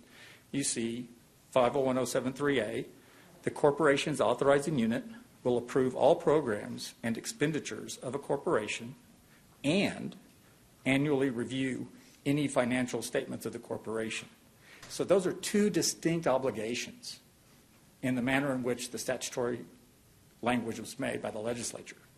One is approve all expenditures and programs, and two, annually review financial statements. Well, the budget is just number one of those financial statements. But that are contemplated in that budget are approved, unless you put that expressly, make that comment in the budgeting documents, that you, in addition to approving the budget, have approved that these funds are going to go to these locations by these payees. And we've designed a method by which that can be done. And then the 22-201 provision I just spoke of, the affairs of a corporation are managed by a board of directors. So if you said, okay, I'm going to let the executive director manage this matter of the affairs, that would be inconsistent with state law. And so the way that other economic development corporations typically work, in my experience after 22 years, is your executive director and staff are go do the groundwork, they negotiate the deals, then they take that information to the board looks at it. If it's something the board's interested in, it goes to the city council. Are you in favor of us moving forward on this project? If they give that direction to the Economic Development Corporation, then the corporation finishes the negotiations, brings the project for approval by the board, and then brings it to the city council for approval. And so not having that type of process in place here seems to be a slippery slope to the other problems that we've had. So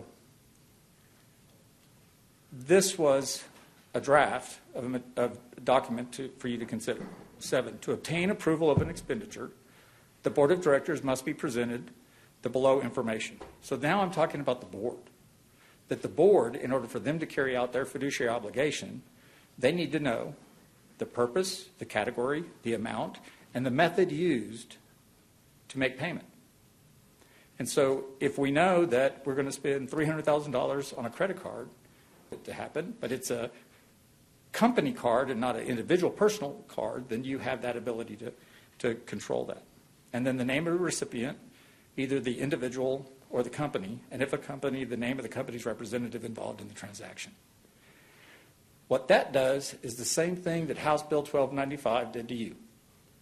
About 8 years ago, 10 years ago, it goes fast the older you get.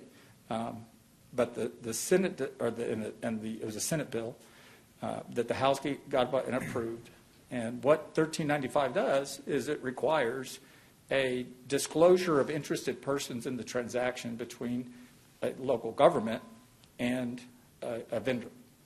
And so if you find out that the X place one person has 45 relatives that are disclosed that is doing business with the city, then that might be something the public would want to know. And so that's why you have to file those with the Texas Ethics Commission. And my organization is no different. We have to file them too. So it's a very similar type of method, and this really is in your request for that approval. Mr. Hyde? Yes, sir. Can I ask you a question? What's the definition of an expenditure? Tell me what that is. So the Chapter 501, 073A, does not provide a specific definition to the word expenditure. And what the statutory code of construction requires the definition, what's called the plain and ordinary meaning.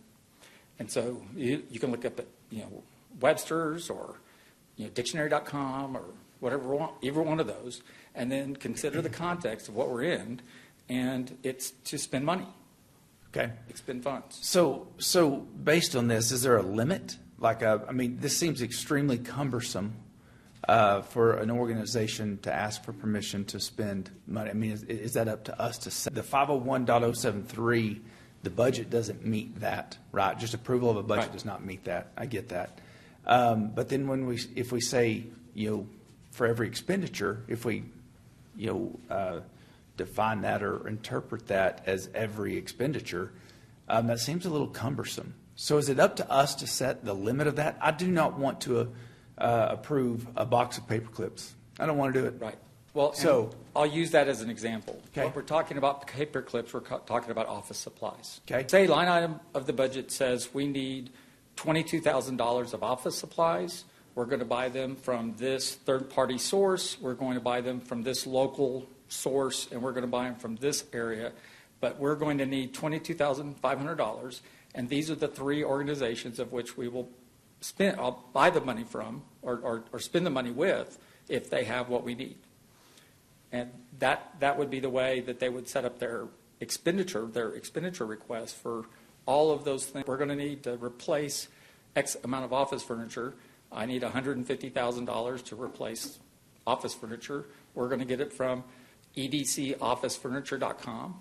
So that goes under the line item of office furniture or office supplies. Right. But yet the ask has to happen. I'm sorry? But the ask has to happen according to this, is what you're saying. Right. So when they prepare their budget, all they would have to do is attach to it what would typically be seen. And if I want to print a report of every expenditure that I made, I set the report, I hit print, and it gives it to me. Well, I can also do that in a CVS mode, which means I can automatically drop it into an Outlook Excel spreadsheet, and then I know where everything went last year. Okay, I get that. But Okay. and we're not going to use your firm because you're not subject to this. Right. But in the EDC, do they have to make a request for that? Because you're telling me the budget does not, the line item, that doesn't work. Right. So I'll use your future item on the agenda today with regards to questions that I had on it.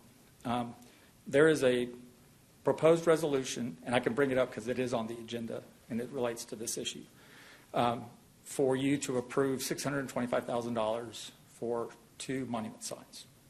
Okay? And it says specifically in the resolution that they're asking for an increase in the marketing budget. So going back to what the board did and Tom's motion, and Councilmember Sherlin's motion, you look at it all and say, okay, so marketing is underneath the operating budget. And if, in fact, you approved the entire operating budget, which I don't think was the intent of the City Council from the comments made, but nevertheless, then what they're asking you for is $625,000 in addition to the $800,000 of which they budgeted. When you look at the backup information and the documents, this was a project of which your Economic Development Corporation knew before they had to prepare their budget and before they had to amend their budget for reconsideration. And so if, in fact, this $625,000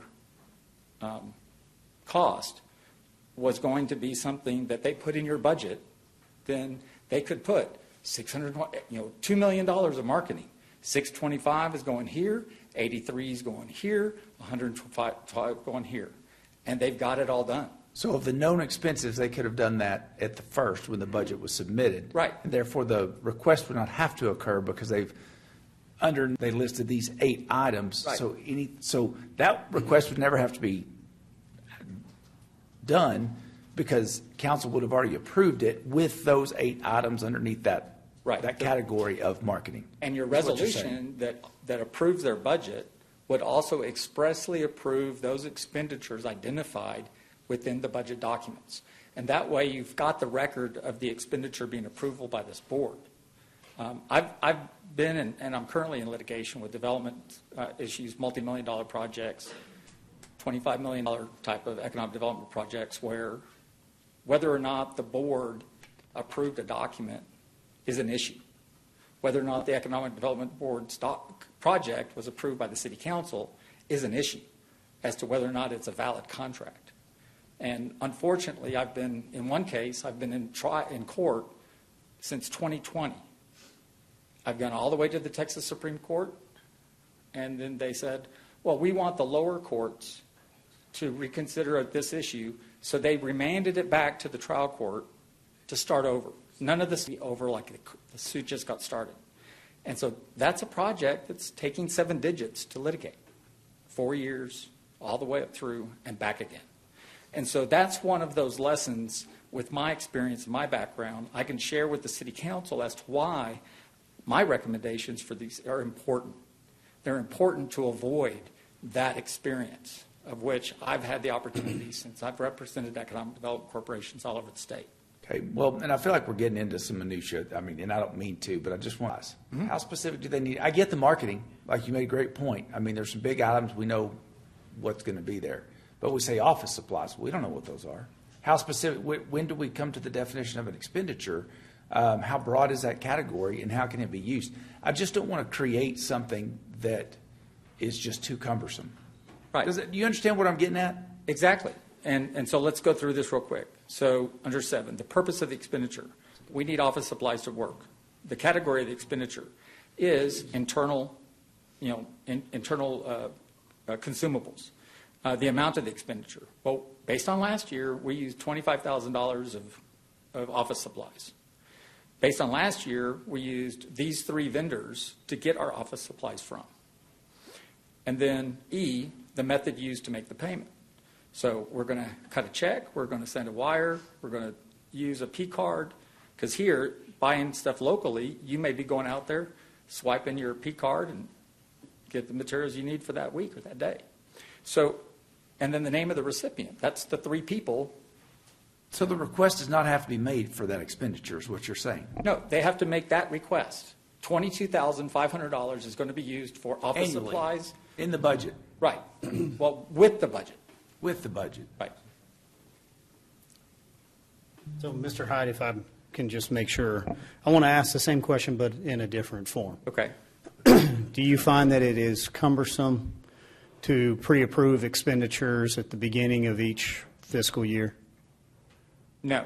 Okay. And once approved, would the additional work, we didn't know that we needed another $22,000 in office supplies, so then that one item would be what's coming to council, much like every other project that they work on comes to council? Correct. So we would never be in the situation of approving each box of paper clips? Right. I mean, if they see in the first quarter that they've used 50% of what you've approved, then any reasonable administrator would know that they got to increase that number if they're going to get to the end, unless something's going to change in a month. In your experience, do multiple taxing entities work like this? And do other EDCs, in fact, work this way as well? Yes. The 2 that I currently am involved in, or actually I'm not involved in anymore, is the Buda Economic Development Corporation, which is one of the fastest growing small cities in Texas, as well as the City of Hutto's Economic Development Corporation, Type A and Type B, that also has a similar organization. I agree with Councilman Tips. We do not want to create something that creates so much paperwork and it's cumbersome and it slows things down. What we want to do is create greater specificity So much like in any contract, I want to spend some time working out the details. I want line items listed. I want to know where the money's going. I don't want to be so loose and vague that when we look back at the contract, once there's a liability, there's a lawsuit, we can't tell if it was ever approved or not. So if we did say with reasonable certainty, we are creating more work on their expenditures on their budget requests so that we can then approve those expenditures legally, we would hope that business as usual continues. Correct. I mean, the one thing that is everyone doesn't like is change. And the one thing that is absolutely positively going to occur is change. And so here, ultimately, once you get through the transition, then last year's presentation is already set up for all of the routine expenditures you had the year before. And if it's not a routine expenditure, and you could also see that if you used 22.5 and that wasn't enough last year, so then that way it becomes more and more facilitated, more efficient, more effective, and more transparent. And then you know what you're approving, because we don't want to approve $625,000 for a monument sign and it go as a membership fee to another organization. So let's say that this council found that it'd be E. There's two E's in there, but the second E, let's say that we found that to be the problem. You have to give us the name. You got to say office instead of Office Max. And so, sorry, you went to Office Max. That doesn't count. So if we removed that back and we pulled that out, does this council have the ability, the latitude to work through some of these if we didn't need that level of specificity? Absolutely. I mean, the level of specificity is entirely up to the city council. That's why I stopped at this point and came to the city council for direction, because I thought this was the meat of the things that you wanted to consider. And do you find it more helpful to rest your presentation and come back to this guy, or do you want to go ahead and work this one out with a discussion? Actually, let me finish Article 5, okay, and then some of it may be helpful for the discussion.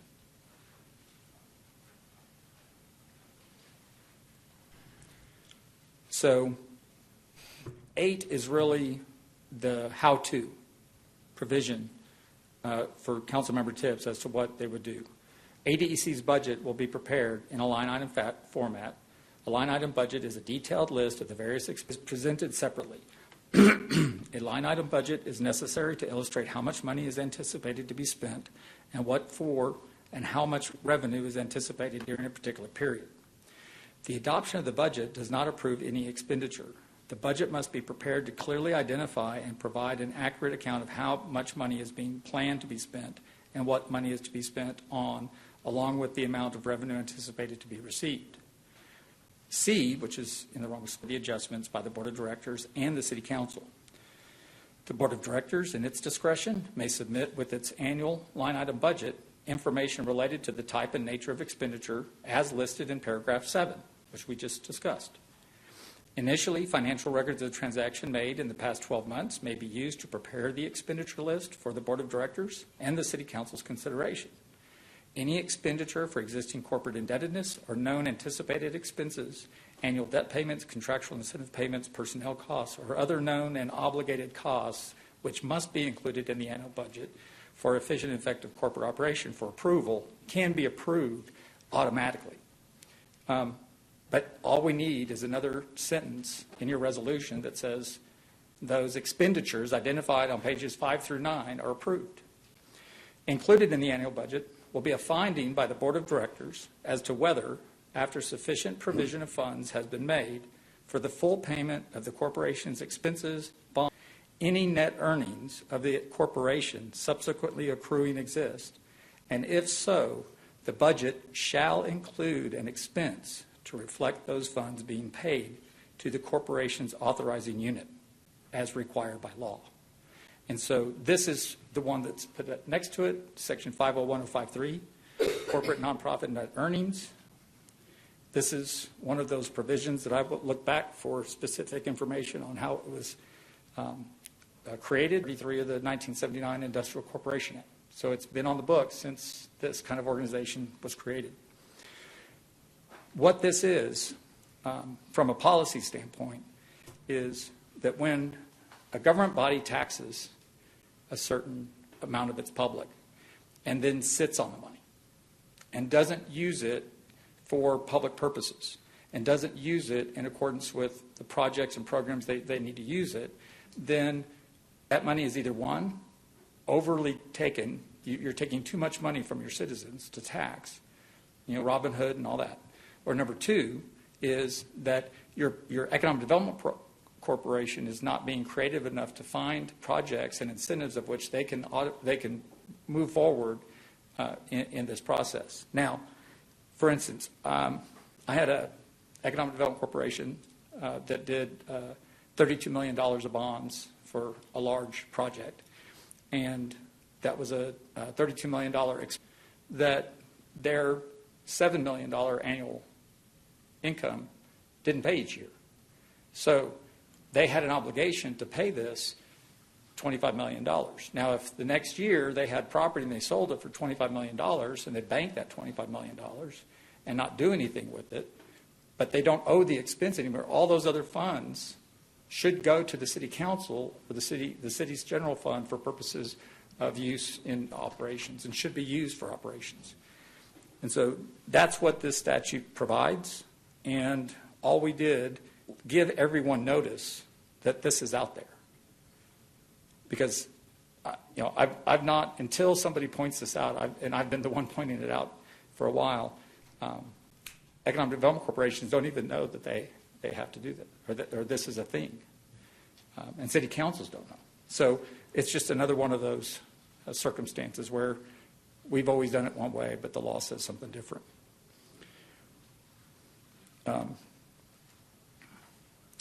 So this part is one thing I think you do your board members a disservice if you don't let them know what they're getting into. And when anybody serves as a nonprofit board member, these Business Organization Code Chapter 22 provisions apply. And so, because state law says the affairs of the corporation are managed by the board of directors, the director shall discharge the director's duties, including duties as a committee member in good faith, with ordinary care, and in a manner the director reasonably believes to be in the best interest of the corporation. A director who is with ordinary care and in a manner the director reasonably believed to be in the best interest of the corporation is liable to the corporation. So if board members don't do their duty, then they are responsible to the corporation under civil statute for whatever damages or consequential losses occur. And so the actual statute is right beside it, Chapter 22, 221. And I put this in here because I'm not making it up. I wanted to make sure everyone knew where this language was coming from. And so it has the direct, tit for tat, so to speak, on what laws are being cited. Loans to directors prohibited. And this is kind of the language that I wanted to use for purposes of interpreting. Any director of a corporation who votes for or assents to, so just letting it happen, the making of a loan to a director, and any officer who participates in the making of a loan are jointly and severally liable to the corporation for the loan until the loan is repaid. All information held by the corporation, whether held by any director, employee, or other representative, is accessible to the city council member upon request in their official capacity only. So the first part is an example of what type of circumstances could be used to define whether or challenge whether a board member met their fiduciary responsibility. The second part, number 13, is the 173 or 501.073B provision that says that the books and records of the organization shall be available to the authorizing unit at all times. So what we're doing here is that we're taking in advance, saying if any council member is interested in looking at the books or the records of the AEDC, they can. And so if city council approved that the board has that every board member has that authority because it's already in the document. So that, again, makes it more transparent, more available for the city council. and 5's done. Okay. Back to So 7. definitely have a few questions on that. Do you want to take questions on Article 5? Sure. However, the council wants to take questions. Well, it's a lot to digest. We're getting close to 5 o'clock. I don't want to push us too far without a recess. But I would like to just pause here for a minute. These are recommendations. We can modify these, we can accept these, we can reject these, right? Maybe let's do this before we take a recess. We can go through .053, maybe understand a little bit more of what you're driving at there, make sure we understand what we're looking at, and then probably come back in after the recess, conduct a discussion with further questions. But council, I have a few questions on that, and I would just open it up from other council for questions for Mr. Hyde on any of this, and then if there are none, I'll address them. Which one were we talking about going back to? 053. I'm going to 053, but you go ahead, whatever you got. I'll wait a minute. Anybody else have anything? Okay. I want to know, so EDCs required by law to have reserves, required by law to not carry reserves. Like, what's the law? Yeah, the Economic Development Corporation's provisions of state of local identify a reserve necessary or how much that reserve would be. So like a municipality, we must keep 90 days reserves in order to stay in good standing, and I think it's even 60 days minimum. But EDCs do not have a reserve requirement. No, it doesn't. So what that means is it was deferred to this body to, if it so elects, to set a reserve for it, or the bylaws can set a reserve for them. Do we have anything in the bylaws that you've reviewed that set up a reserve account for the EDC? I don't recall, but okay, we could clarify. Yes. And then, do you recommend that it's good business practice or best practices to have reserves for EDCs? I think that a number of circumstances require it. So, for instance, if you did a bond, there may be an amount, even a loan to a bank. They may want to have reserves of 1.5 years of payments, in their bank at their financial institution. So, yes. We definitely want to have the healthiest EDC that we can. We believe that by taking this exercise through the articles, we're improving on the overall health and wellness and future of it, not retracting or restricting that. And would you give a recommendation of what you've seen around the state that is a good reserve? Well, I think that the reserve depends on what your debt load is. I mean, if you have 20 projects out there that you are going to make $1 million incentive every year, then you may need $50 million of a reserve. But if you only have $5 million of projects, then you may not need 50. You may only need 5. Would it be within your expertise and your scope if we, in having you look at this and work alongside the EDC to develop the pre-approved expenditure list that goes in with their budget request, for you to look at their debt capacity, debt load, and maybe what would be a recommended reserve? And we could also utilize us as the fiscal agent here weighing in on that. Right. I think what I would want to restrict or really kind of shy away from is feeling like, well, 053 says that once we pay the penny of the last bill, everything is. And so if we determine, well, we are not reserved appropriately, then we would set that goal and we would move towards that. If we determined we were over-reserved, then we would have a different latitude, I think, in how we would push on.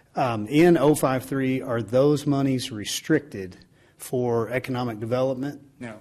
Okay, why would they not be if the city voted in a half a cent and we've committed to our constituents that we would use that half cent and we go and we use it, but then opportunity is just not there?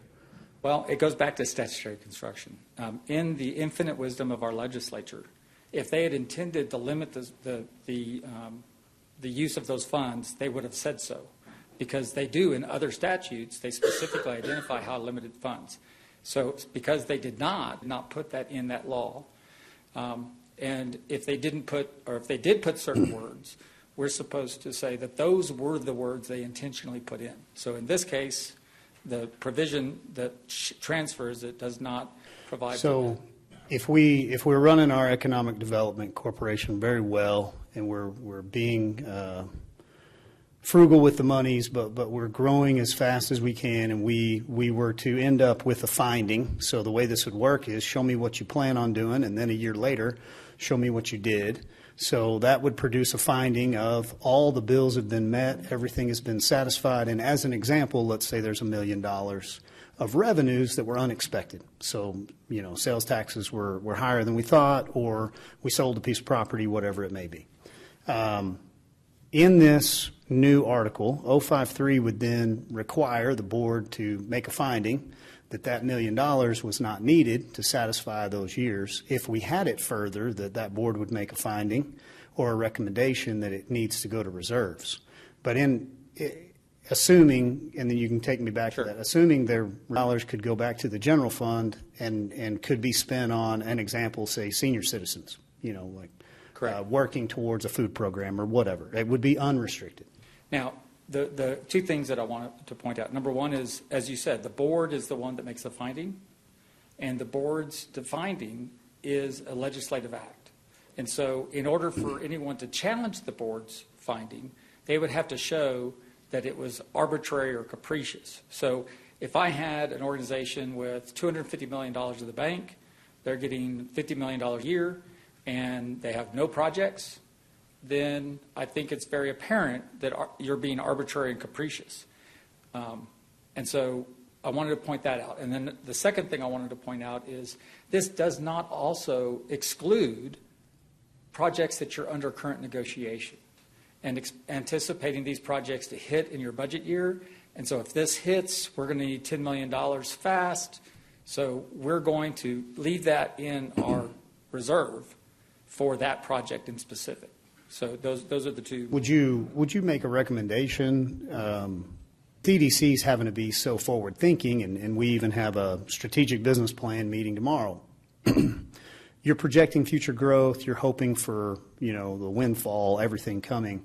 Would you look at this in a way where it's not annualized, but maybe you're working it a year behind? So like you would be able to say that your reserves are just adequate. You've paid all your bills, but you have monies left over, and that you would project a good year coming up. So then they would make that recommendation of leave the $1 million here. And for purposes of that project line item is that it would be anticipated projects. And if it's $20 million, it's $20 million. Now, that's not approved for those projects because the incentive agreement has to come to the council, has to be approved. And at that point, the expenditure to support that contract would be approved in the resolution, and you're good to go. And everything would be spelled out in the article so that moving forward, even though this may seem a little complex now to us because of the way we've kind of been doing business, moving forward, this is going to be very clear and legally defined so that we have less that gets me where I need to go. Councilman Kraft, did you have something?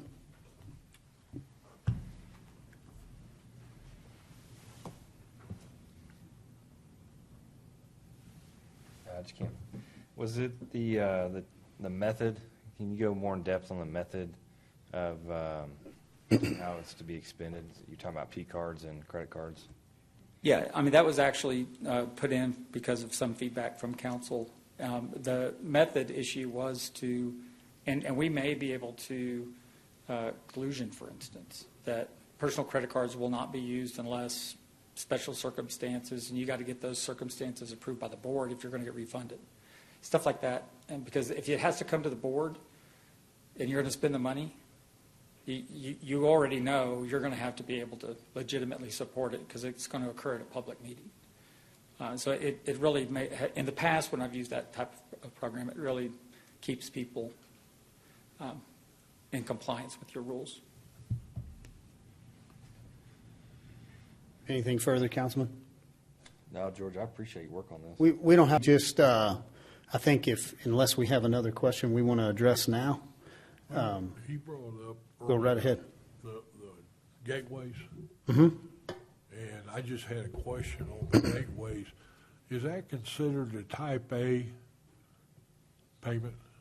Well, I have to answer that as stated, and my answer is no. It's not a type A project. But they're not bringing a project to you. And that's part of what the other comment I had. If you look at the financials for purposes of payment on this project, it's a combination of marketing and project support. Project support relates to a project. This isn't a project. So I don't know that project support money would be appropriate for this. But what economic development corporations do, and the state law does regulate this, that an economic development corporation, whether you're a type A or type B, because remember the type A stuff also applies to type Bs too, can use up to 10% of their annual revenue for marketing purposes.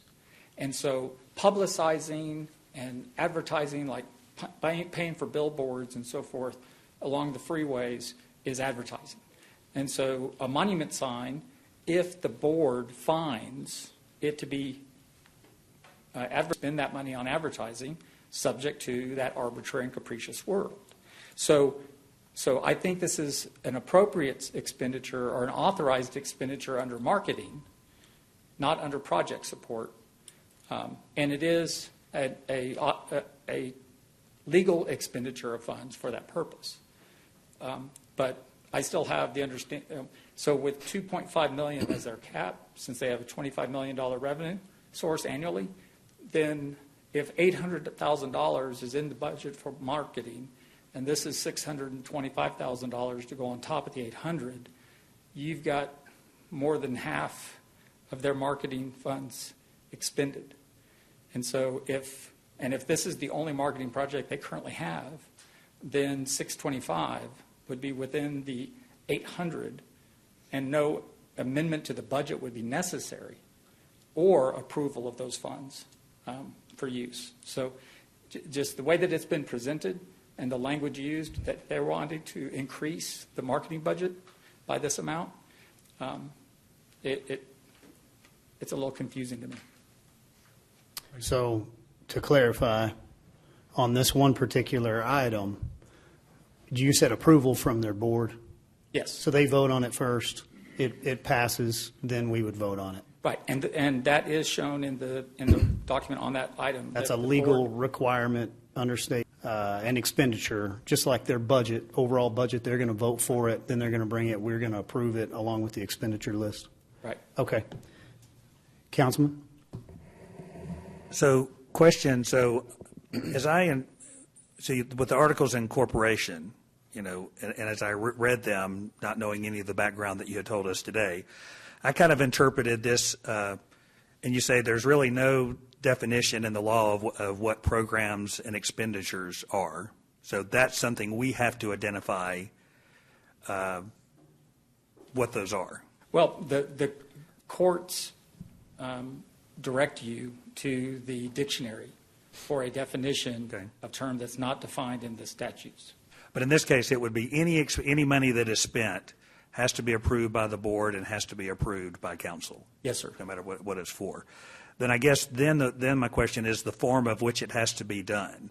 Because I kind of read it to say, well, you approve it in the budget, but everything still has to come back to council again for a second approval. Well, not everything, but you can do it in corporation with the budget. But in fact, the state law doesn't require you to approve their budget at all. It only requires you to approve expenditures. If you look at 50, it says you will approve all expenditures and review their financial statements. That's it. There is no approval of a budget required under state law. Mm-hmm. So it's kind of putting the cart before the horse, in that your only obligation, you don't even have to look at a budget if you don't want to. Well, no, you have to look at it, sorry. The law says you have to review it. But you don't have to take action on it. You don't have to do any of that. But when they're going to go write the check, you have to approve it. But if the budget meets the threshold of information required and we approve it, such as the $20,000 for office supplies. Correct. Do they have to come back to us again before they purchase them? Or okay, no. So the budget approval, as long as it provides the adequate detail that we need, is an approval of the expenditure. Correct. Okay. Absolutely. And go ahead. And then, so where do you get into the details of spelling that out more specifically so everybody is on the same page of knowing, okay, what is the process that we're going to use? Because that's not really spelled out in the Articles of Incorporation. It says how you do it, but it doesn't. It says you have to do it, but it doesn't say how you do this. Well, if the city council would like what I've done in one other organization that wanted that, we adopted forms. And that format was something that was designed in conjunction with and in collaboration with the Economic Development Corporation so that it met whatever needs they needed based on their method of accounting, as well as meets the level of transparency that I think that the council is looking for here as well.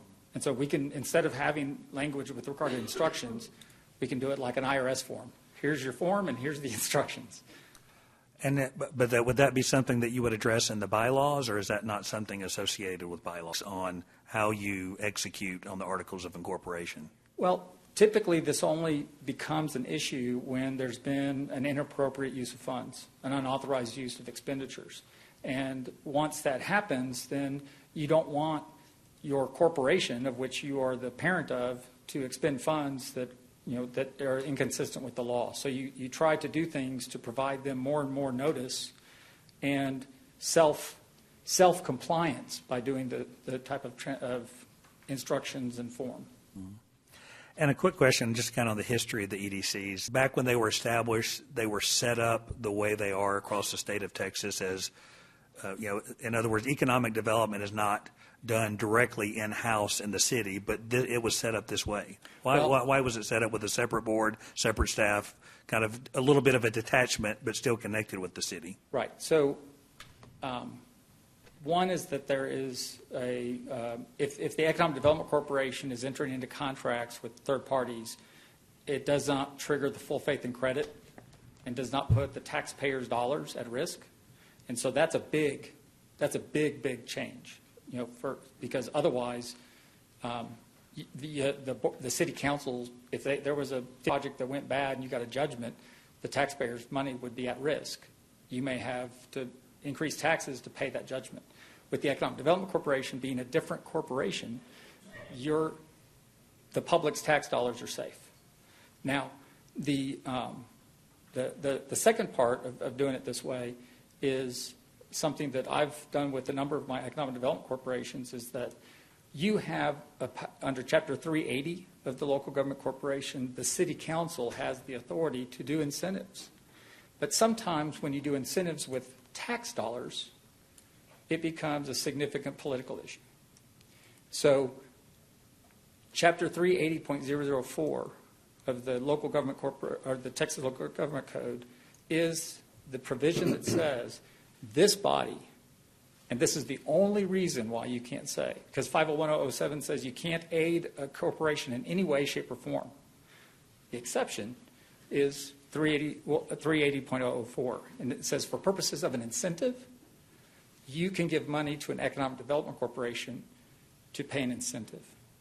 And so what that does, what I do, they're called funding agreements, and it's an agreement between the organization, the city, and the EDC that a half cent of the sales tax from this area is going to be funded as an incentive to the EDC, because the deal is not just their half cent, want another half cent. So they want to split it 50-50. So the way I do those is that's a contract between the Economic Development Corporation and the city, so that there's only one contract with the incentivizer. That way, there's no argument as to these terms mean a different thing than these terms. You're in breach over here, but you're not in breach over here, so we've got to give you the money out here when they're in breach with the city. We avoid all of that by doing it that way, and it also relieves the city council from the, other than the funding agreement, from making those decisions. We'll have, but we may not know the detail of them going into a budget year. For example, we may not know which companies during that year we're going to be offering incentives to, right? Correct? So how do you handle that? Well, that's where what I talked about to be the project fund. So we anticipate if everything that we have in our incubator is going to occur, we're going to need $25 million this budget year to meet the requirements of these projects. So we put that and we allocate that, okay, $25 million project. Now, when you have a project, you have to do a performance agreement. It's required under state law. That performance agreement has certain requirements in it, and then it has to be approved by both the Economic Development Corporation Board and this body. When that comes to be approved, which then allows the expenditure to occur, you include the authorization to expend the funds to support the contract in the resolution so that you have a written document showing the city council approved the expenditure and approved the project. Because with contracts, instead of having to spend 10 hours digging through minutes to try to find the minute order that said that the contract was approved, my recommendation is always to do a resolution that approves that contract. And that way you have an immediate thing you can find when something goes bad 10 years ago or 10 years later. And then anytime you're working on economic development, the law allows you to be able to do certain things that don't have to be released to the public until a certain time, correct? Correct. Because, to protect, you may have non-disclosure agreements, you may have competitive advantages, you may have things that you don't want getting out that you may be doing. But at some point, that information is required and has to be released to the public, correct? Once the project is approved, or if the project is dead, then it would be subject to public disclosure. But let me be clear.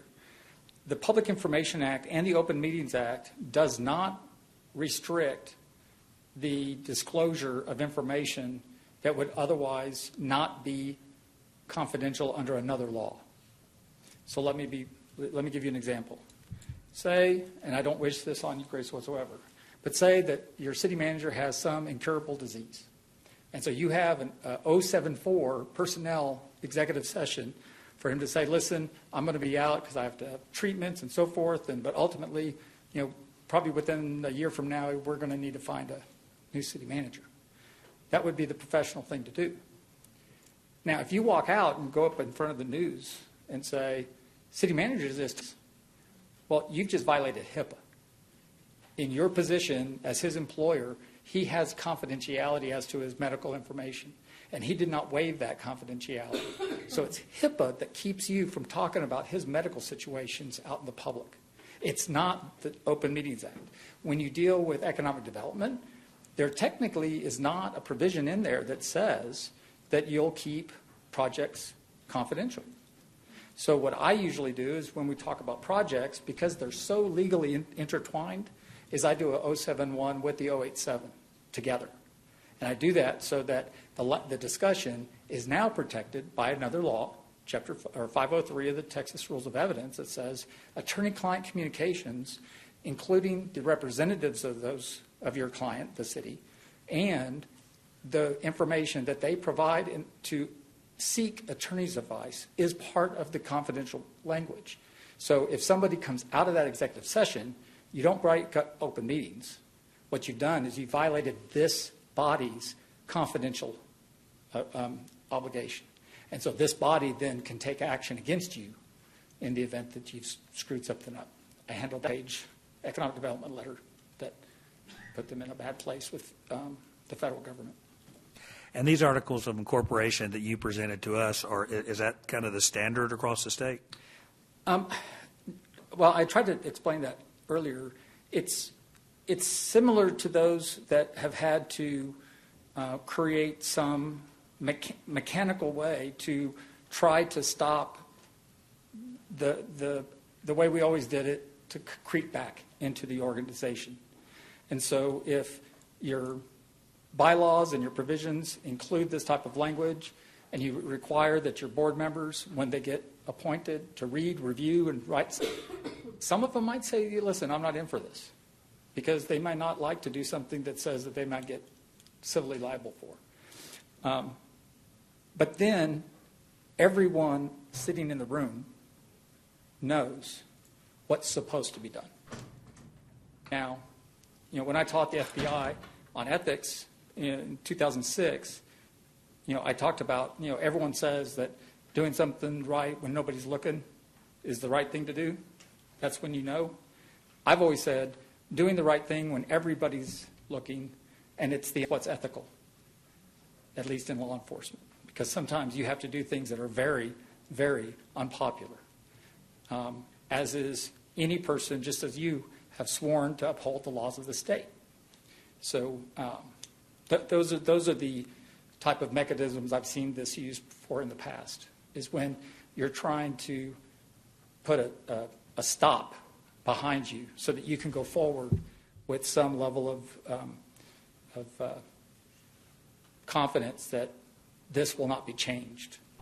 Now, a city council the next year from now, if they want to change the Articles of Incorporation and remove all these things, they could do it, but they would just have to understand that they've also have a duty to follow the law.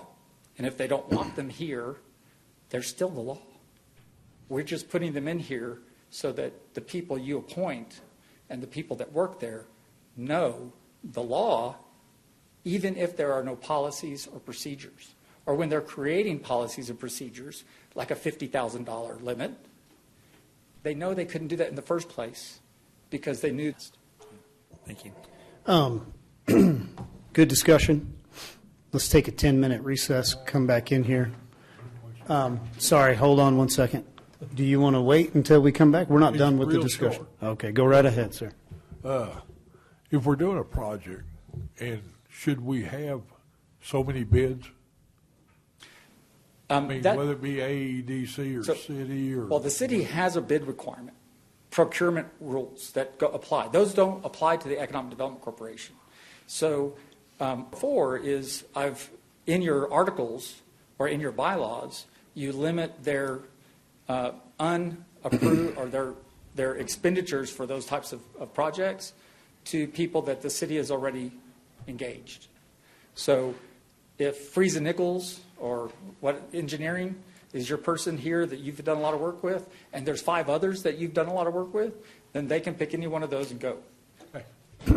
So we're going to take a 10-minute recess. We're going to come back. We're going to wrap this discussion and then give direction. 10 minutes. Thank you. No, you're okay. It doesn't matter.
So I think as important as it is to have updates, I think we try to be brief and keep them pretty pointed to accomplishments and updates as to where we are on certain projects. And then we will try to wrap this up with you, Mr. Hyde. We greatly appreciate your time here in Amarillo and willingness to travel up here and all you've been doing for the council. It's been very valuable. It's an honor. Thank you. Call ourselves back into session here, and I think it was Councilman Sherlin that had the microphone last. Did you get everything? Yes, sir. Okay. Do I have any other questions or concerns for Mr. Hyde? Couple things.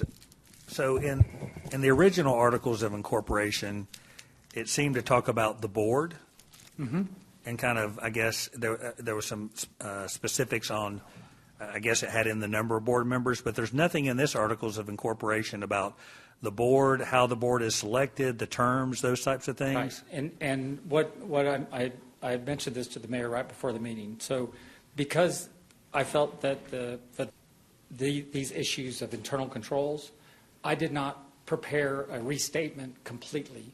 But most, if not all, of the rest of the materials, once you put these protocols in, there needs to be some reorganization. So, for instance, like the signatures for the checks and how many signatures it takes for what amount, all of those things would be put in here. They may be reorganized, but what I'm proposing is that we do an amended Articles of Incorporation. And that way, it's less confusing to those people, because if you just do an amended that only amends 2 or 3 provisions, then you got to get the old one and see what the old one says and then see what the new one says. And But so the rest of that this is typically, what we're proposing is to totally replace the current Articles of Incorporation. but if there are any other material changes other than what I've shown here, those would come to, I don't anticipate those to be there unless I find something in the process of doing the restatement. Could I? All of the other limits and provisions would be the same. Can I clarify, because I don't want to miscommunicate to our public? So we are not redrawing all of the articles and redrafting everything new, starting from scratch. That is not what we're doing. We would be able to provide a red line, is what you and I talked about, Right. that would take the existing articles, reorganize, maybe update some of the things that aren't spoken to that we would want clarification on, and then put the amendments in. And so you'd be able to see those red lines prior to the next meeting if we were to call a vote at that time. Yeah, it's difficult because, so it would just be all red because it had, and so that, to the extent that it didn't have this in it, it would be a completely wipeout. So when there's some alterations of that capacity, it makes red lines a lot harder to understand. Okay, I think I'm still confused. Is this totally replacing our existing? No. Okay. What I've presented on are only the first 5 articles. The remaining articles for your original Economic Development Corporation, or your now existing Economic Development Corporation, not necessarily change other than be reorganized in the process of restating the provisions. So we would get another document that would come back that would have everything in one document? Yes. Okay. And he'll have more time to do the red lines. If we thought we had time, we would try to work him with the EDC in order to go ahead and work for that budgetary line item request so that it would all come back together, in the hopes that we're moving as fast as we can to get our EDC everything that we can get them to move forward. Say the next meeting, I don't even have the date, but second Tuesday, we would still have Mr. Hyde's articles ready and could take action on those as long as council gives good direction here today.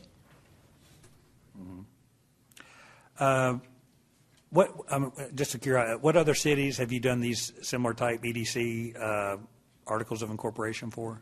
Well, either preparing or amending. This is an amendment of articles. I'm try to think about it. Rosen City, the Hutto Economic Development Corporation, the Buda Economic Development Corporation, the Van Horn Economic Development Corporation, the Hamilton Economic Development Corporation. I've consulted on Economic Development Corporation work for the city of El Paso. There's others. Somerset was the first Economic Development Corporation that I handled in 2000. Those are the ones that come to mind. Do you have some others from some of those cities that you could send for us to? I'd just like to look and see what those look like. Sure, Okay. I'd be happy to. And then, so cities that we're in competition with, Lubbock, Abilene, Midland, do they have the same types of articles of incorporation or that we do? Or Well, I mean, typically the articles of incorporation will be very minimized with regards to the regulations of the internal affairs when there is a cohesive board and city council. Where you have, hundreds of thousands, if not over $1 million of unauthorized spending, those are the cases where additional requirements like this have been used. Mm-hmm. Okay. So I don't know Lubbock or whether they've had a problem and have used this process or not. Yeah. So it's not a legal requirement that the articles of incorporation have this in there. It is a legal requirement if you are going to determine, and it's the Article 5.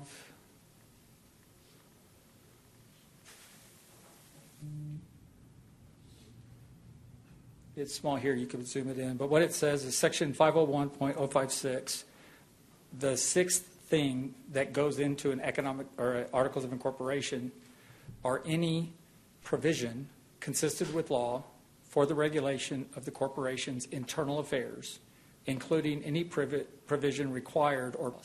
And so this was an opportunity that the state legislature created for this purpose. If you want to control the affairs of the organization, it is specifically expected that number 6 was put in there for that purpose. So if an EDC is operating with the articles of incorporation that are different or not the same as yours, then you would say they're not following the intent of the law? No, it's just that they have not, in their experience with their to what you're dealing with now. Mm-hmm. Usually when there's a blow up is when these kind of things come in. Mm-hmm. Okay, thank you. You don't fix it, I guess, if it isn't broken. Any other questions for Mr. Hyde? No, sir. Mr. Hyde, I got one final question for you. All the recommendations that you've made will bring us into alignment that is more consistent with state law? Correct, and provide the board members a resource without having to dig into those. Can you think of anything that would be a negative for us coming into more alignment with current state law? No, these requirements would be obligated to them whether or not you include them in your articles. Okay. Really appreciate you being here. And then I know we have another item that you've weighed in on. So if we have any follow-ups, we'll catch you at that time. Great. Can I ask Sorry, a quick question? Mr. Hyde, wait. Just as far as when you said direct. I apologize.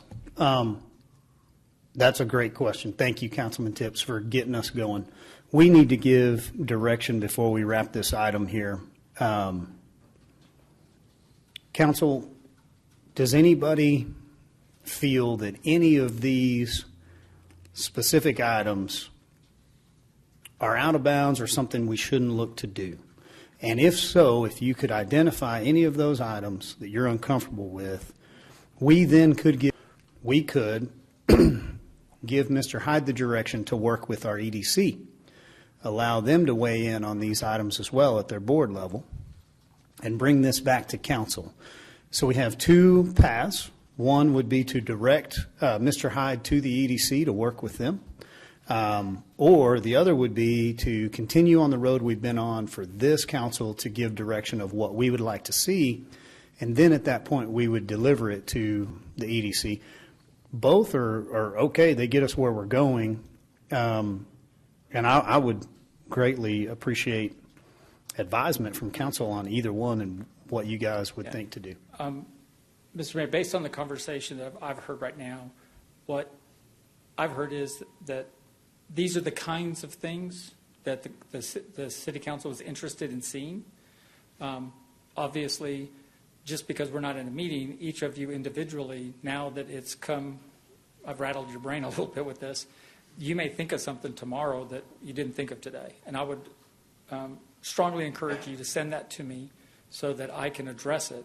Because if you have different positions, I would rather put both positions in the document than leave one out and then let the city council decide which one to put in, kind of like a cafeteria plan. Lastly, is that if this is the right direction that I'm going, then I would complete the restated and then bring that final draft before this board, that any final changes could be made. So would you rather have that final before, because I would prefer you go work with the EDC to get clarification on some things, just to make sure that that body is very clear on how it's interpreted and all that kind of thing before we move forward. That's what I would ask. But are you saying that you would rather give us a week to kind of digest this and then come to you with some other things, or guessing? No. Okay. What I was suggesting is that I create this proposed final draft. I encouraged earlier in my presentation that we collaborate with the Economic Development Corporation, and I'm very willing to do that. And so if you want me to prepare the draft, then I can circle in with the EDC, get any comments or information they have, and then bring that final to you. I just want to bring you something that you can approve finally at the next time I'm up here. Well, I think that's what I would like to see is collaborate with those guys, come up with your final draft, and then maybe that's something that you can present that the next time along with any issues, and I guess we can communicate with you as well. Sure. You can send us an email to say, hey, they have worked with their board and they have issues with this and this and this, or we can kind of work through that before you come with the final draft for the next time to take action on. That's just my opinion. I think it's good. I would echo. I would really like the opportunity to get feedback and questions answered. Really, not only from the EDC and the board, but from city staff as well, because really it's going to be the city staff working with the EDC that is going to execute all these things that you're talking about, and to make sure that they get a good understanding. And what I would also be looking for, in addition to this, is, to me, the devil's in the details. So this is kind of an overarching document. But, I'd like to know a little bit more of, okay, how are we actually going to execute on that? Because you kind of talked in kind of vague terms of here's how it would look like, or here's how. But I'd like to get a little bit more definition before we enact this okay, let's get some specifics on exactly what is the operational procedure to make sure there's nothing that's going to, and I don't see anything, but the last thing we want to do is do something that's going to hamper the effectiveness of the EDC in the future. Right. And I'd just like to make sure that everybody is kind of on the same page, particularly with city staff and the board. And the one other thing is, and this was brought up before, is, the possibility of maybe getting a second opinion on this, just to see. There's different, attorneys that have different experiences. You've got your experiences in some of the communities that you work with. Maybe, since this is so important, of following up on the possibility of getting a second opinion on this, to make sure that, because of the importance of it, we're not missing anything, that everything is going to benefit us. Well, I'm going to go right along a good direction moving forward. Would ask, do you have a recommendation of a second opinion?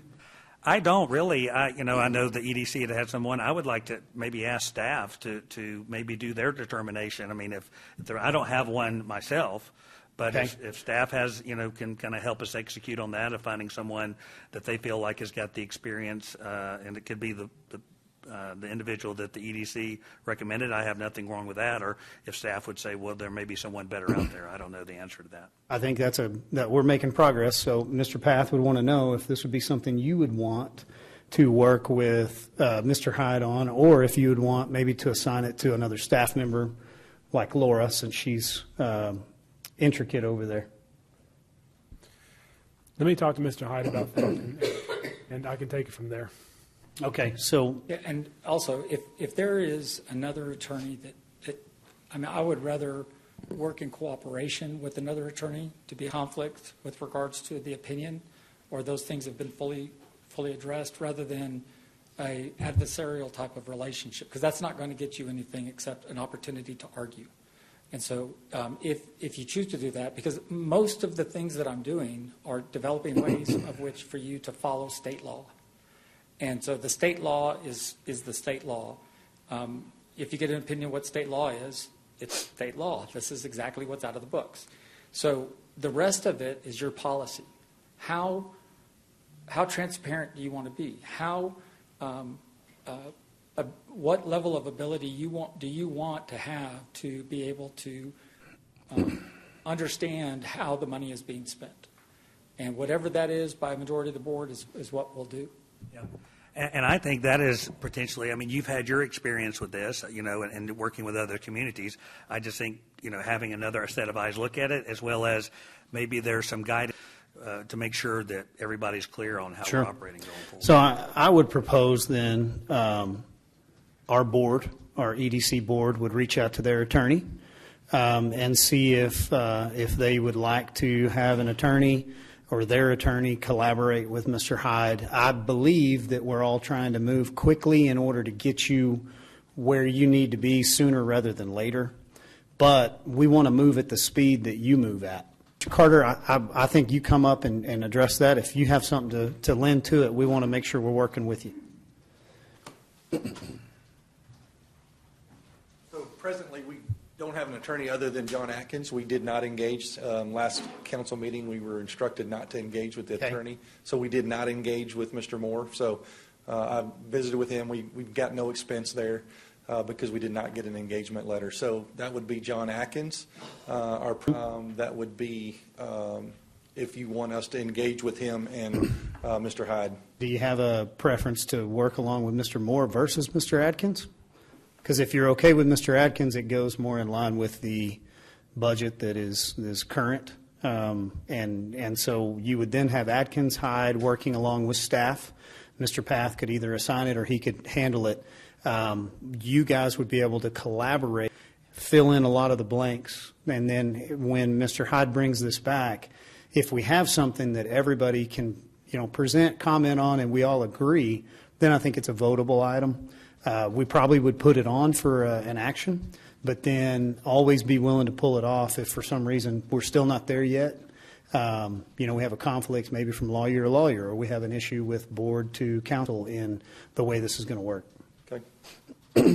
I appreciate that, Mr. Carter. Thank you. I just wanted to point that we had not engaged with Mr. Moore. And I don't think that we formalized that point, so we appreciate you guys holding off and making sure that we're all going at the same pace and in the same direction. So I think if what we're saying, council, unless anybody wants to lend to this conversation, we're directing Mr. Hyde to complete these articles, but in with the EDC's attorney as well as the board and staff from the city council, bring it back in, really it'd be, 3 weeks by the time we get to, so we have almost 3 weeks to get to that next meeting. And if it's ready as an action item, we'll take it. If it's not, then we'll conduct a meeting and make sure that we make it as strong as we can, and then we'll move forward following meeting. Yeah, with that, we're probably going to need a budget of how much we've got, leeway we've got in that professional Real good. services. We will gladly get that approved. And when we talk about Mr. Hyde collaborating with the EDC, what does that look like? Is that going to be where all the board members have a chance to hear this presentation, ask questions to you in public, or how is that going to work? I'm open to whatever is really the biggest point about this, is understanding what their obligations are and developing a process over there so that everybody's on the same page. And I have no problem with working with lawyers of the Underwood Law Firm. I know some of those lawyers over there in passing through doing this work. So I would defer. I would probably talk to their lawyer first and say how you want to do this, and they could tell their lawyer what they wanted to do, and then we'll have that planned and carried out. When is the next EDC meeting? Do you have your next board meeting scheduled? Okay. Could y'all call special meetings? We could. Okay, thank you. Appreciate that, Kevin. Yeah, we probably need a little bit of time to just get the together, and then we'd be ready to go. Yeah, I just think it'd be, the educational part, as well as allowing board members to ask questions and get more information Sure. as well. So. And with, and they, if they want to filter those through their attorney, or if they want to send them to me directly, either way, I'll be happy to provide them whatever answers they're looking for. So the EDC board and their staff and their attorney to bring this back to us as soon as you can. And the city. And the city. Mr. Path, are you comfortable? Yeah, real quick clarification. So I understand that so I won't be looking for another attorney to work with this. So that we'll use an EDC's attorney. Then I think with this, myself, and I'll probably recruit Andrew Freeman. I may even tap into Brian. Great. Bring the team that you need, and then the ball is in your hands. You send it out, reach out to staff for all contacts, and then if you use the Hyde Kelly firm to facilitate everything, we'll put you in the lead on it. Great. Thank you. Thank you for being here. Okay. Good discussion on 8D. 8E, updates from council members serving on outside boards, Public Arts Advisory Board and Beautification, Councilman Kraft. Yeah, so this one will probably take about 10 minutes. I'm actually going to turn it over to Mr. Kashuba. He has a presentation for us today. Come on up.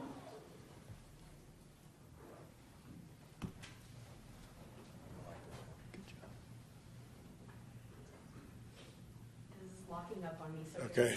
Mayor and Council, we actually put together just a quick video that kind of walks through a lot of the capital projects and some of the things we've done over the last year plus.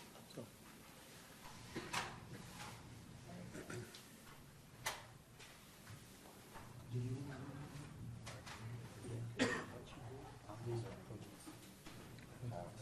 Oh, yeah.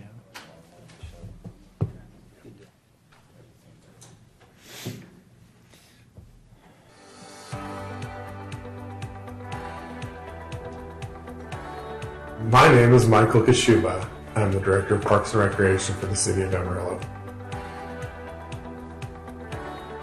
So one of the things that we've been challenged with over the last few years has been just lack of capital funding. When I joined the department in 2018, our capital funding was about a year, which really isn't even enough to replace a playground. The previous council and the current council have continued to provide annual funding for parks, and so we've been able to start making some of those strategic improvements to not only our existing infrastructure, but also start to make some improvements in adding new infrastructure. So we're very thankful for that partnership with the City Council, both the previous one and the current one, and just look forward to seeing what we can do to continue to make Amarillo a better place to live, work, and play.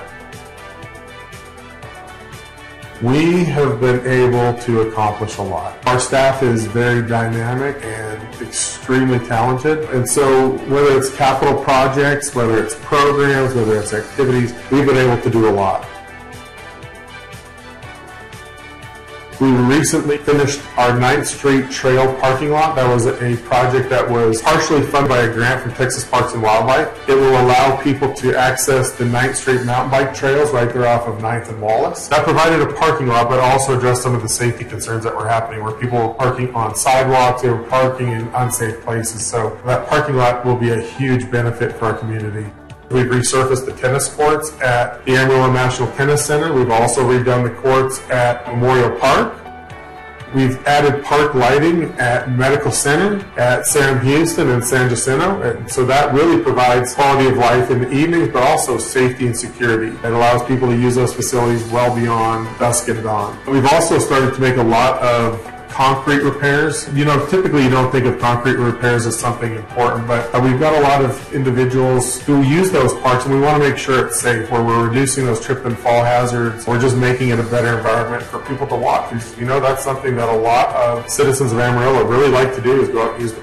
As you go to our regional parks, you'll probably see bigger, more substantial improvements. As you go to places like John Stiff, you can see the new fencing that we put up. What it allows us to do is monitor those fields, but also improve the quality of those athletic fields. So one of the complaints about our athletic fields have always been that their turf is not maintained well. Over the last year, You can go out to Rick Klein, you can go out to John Stiff where we fence those areas, and you can see facilities, and that's something we look to continue as we move forward. And a lot of our user groups have expressed a lot of excitement for what the future of those facilities holds. One of the other things that we've been able to do is strategically place security cameras. We've had a lot of vandalism over the last few years. And so the way we've been able to combat that is we put in some security cameras. We've added wheel stops in some of the parking lots to reduce some of the damage there.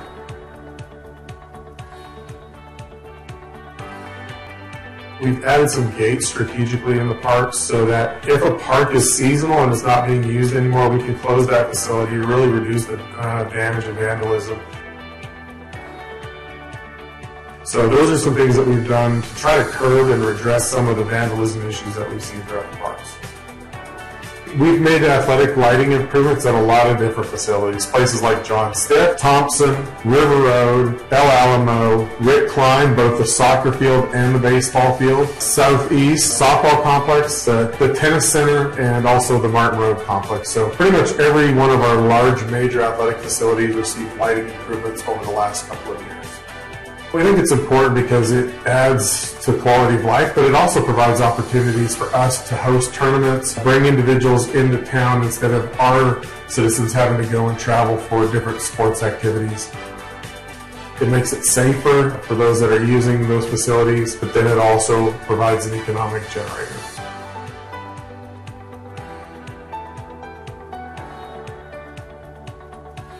So one of the things that we've been doing as a department is trying to figure out how to continue to be good stewards, whether that's financial resources or whether those are our human resources, being able to use staff hours that we have. So one of the things we've recently put mowers into the process. So those mowers can go out, they can mow 24/7. They allow us to mow in the evenings when people are sleeping. And what it does is it continues to improve that turf quality. And one of the other things that we've added to our arsenal of tools is a robot that actually stripes fields as well. So we can mow the fields and we can also stripe the fields using some different robots and some new technologies that are coming out. We have people have seen a significant improvement in those facilities. We think that those fields have come a long way and we're excited to continue that growth. One of the things that we've heard loud and clear was that some of our dog parks needed some improvements, and so we started with John Stiff at the dog park there and really tried to improve the overall facility. And one of the things that you'll see there is we actually divided it into two different areas. Part of the reason we did that is to be able to provide long-term maintenance of that facility. So we can close one area and open up the other area so that as an area gets worn down, we can rotate it so that we keep that facility in much better condition. There's drinking fountains, new drinking fountains for the pets on both sides. We've added solar lighting, we've improved the turf quality. So we think it's a great place to take your dogs or your fur babies. One of the things we're most proud of is some of the improvements in our programming, whether it's Dia de los Muertos or the 5th of July event. You know, as a department, we continue to look at ways to serve our community better through the programs we offer and just the different special events.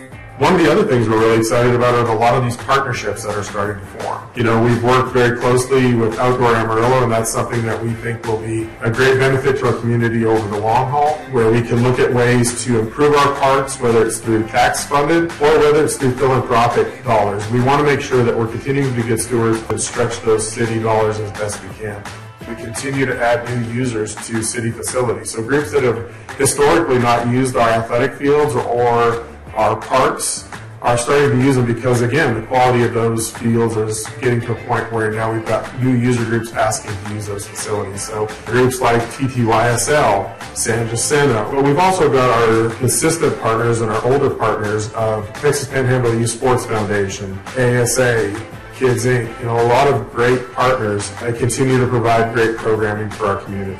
Obviously, we've got groups like the Hoodoo Mural Festival that are putting up a lot of murals throughout town. But the city also has been facilitating a mural grant program, and over the lifespan of that program, we've seen 26 different murals go up. This past year, we actually had 6 go up, one at the Discovery Center, one at Blue Crane Bakery, one at Cactus Cove, one at Scott's Flowers, one at Habitat for Humanity, State Farm, Agent Rhonda Kimmero's place. So we're excited to see those popping up all over town. And one of the goals is to really decentralize that. We want to try to put murals in different quadrants of town on where it's not just all in one location. So we think that those murals have added a lot of value to our community, but also some beauty as people are driving through or visiting different locations in town.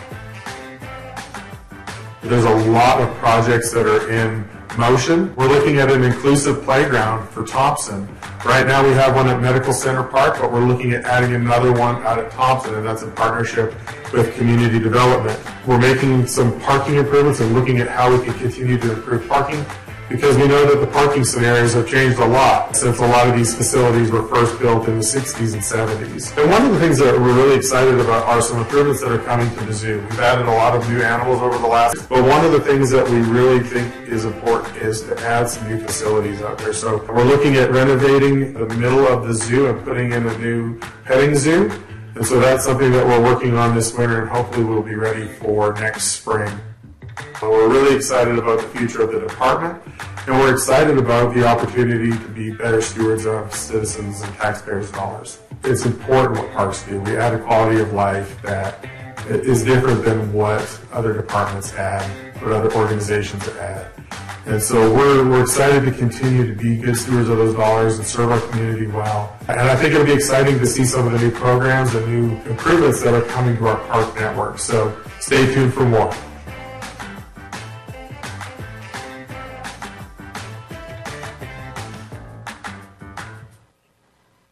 That's it. Well, keep up the good work, Kashuba. I appreciate everything you and your staff does, and it's a fun time serving on that board and getting to see all the projects that you see you approve at council level, but you kind of forget about it at times. So I think it was a good refresher to see some of these things that take place. So thank you, Michael.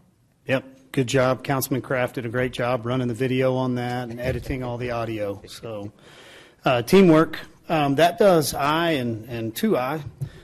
Moving on to our third one, the MPO. We're going to hand that one over. Report here is from October 17th meeting. We adopted the 2025 to 2050 Metropolitan Transportation Plan, which is a long-range plan.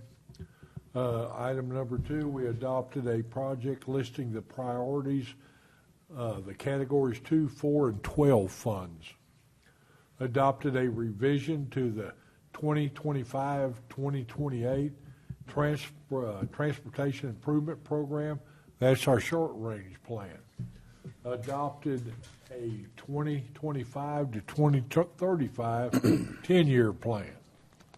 We adopted for year 22 annual listing of obligated projects, and then the committee passed a resolution to support a segment of US 80 and a portion of Loop 335 being added to the strategic highway network. We received an update from TxDOT on projects under construction, and lastly, scheduled a special meeting for adoption of a congestion management process. That's pretty much the report. Good job, sir. Thank you, Councilman Sherlin. Council, any questions on anything that the MP? Sure. Okay. I'm up on number 4, local government corporation. We have not met the last 2 times. Just didn't have much business to discuss. So what has happened, though, is we've sold that retail building over there. We've kept the parking garage. We've updated our parking spaces. We connected with some additional agreements. So we are looking fine financially over there. Long term, we may still have to have some additional rate increases to make it work. Depending on what else happens, but for here and probably next year, we look pretty solid.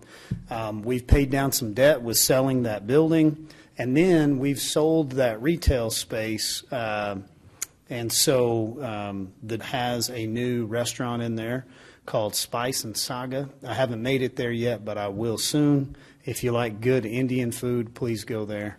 And then I think that they are doing a good job of marketing, and I know they have a lot of interest. And so we're just going to continue to let them do what good developers, builders around town do, and let them grow that.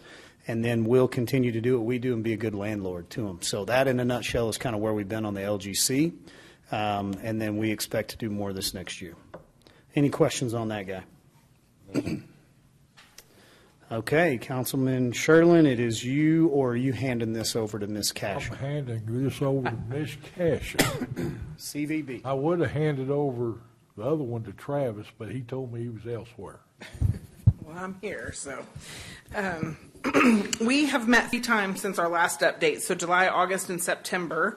The board has had some pretty focused work that they've done. July was actually a half-day board retreat where they really worked on big vision, kind of in preparation for long-term planning, which you'll hear more about moving through this fiscal year. But really getting that big vision, big leadership kind of mentality, kind of getting on the same page. I believe Tom enjoyed some of that and how we get there, so we can put a roadmap out for that. August, of course, was budget focused, and that really was the meat of the meeting. And then September was executive session, where the board went in and discussed staff salaries and did my valuation, and then, of course, the regular sponsorship that we brought back to you guys last meeting. So that's all I've got. Okay. Thank you, ma'am. Any future requested agenda items from council? Item 8F. No, sir. No, sir. Okay. That is finally our completion of our discussion items. Moving on to consent. Do I have anything that needs to be pulled off for further discussion on the consent agenda? Okay, would ask for a motion. I move to approve the consent agenda. Have a motion and a second. Any further discussion? All in favor, please say aye. Aye. Any opposed? Motion passes. On to non-consent. Item 10A is a public hearing, and I believe we have Mr. Kendrick coming up here for us. Afternoon, sir. Good afternoon. Good afternoon, Mayor and Council. This is a public hearing in consideration of Ordinance 8167. It's a public hearing and first reading to consider an ordinance rezoning 2.73 acres of land that is in the vicinity of Southwest 45th Avenue and Sauncey Road. They are proposing to rezone from agricultural district to multifamily district 1, and the applicant is Will Stevens for AG Atterbury Testimony Trust. And this is a property that was the most recently one annexed into the city. They are proposing a series of apartment complexes for this property, and now that the property is annexed, they're starting to move into some of the development phases on this property. They have an active preliminary plan into the city now that's under review, and this is a step that has to occur before they can move much further. The Planning and Zoning Commission found that this is a logical zoning district to establish in this area, given that it's on the periphery of the Sauncey Road corridor and would be a recommended transition in zoning.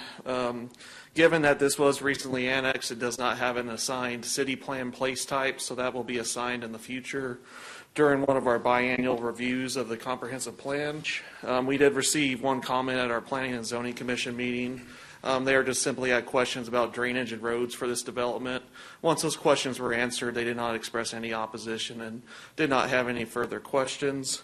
With all of that, the Planning and Zoning Commission did recommend approval of this rezoning request with a 7-0 vote at their October 7th meeting. Very good. Mr. Kendrick, any questions for Brady, gentlemen? I think this is a project that they came to us once before, correct? Councilman Kraft? No, I didn't have anything. Okay. Thank you, Mr. Kendrick. At this time, I'll open a public hearing. Do I have anyone here who would like to speak for or against item 10A? Seeing no one, will close the public hearing. I would ask. Oh, did I see a hand? Okay, please come forward. Our public hearing is still open.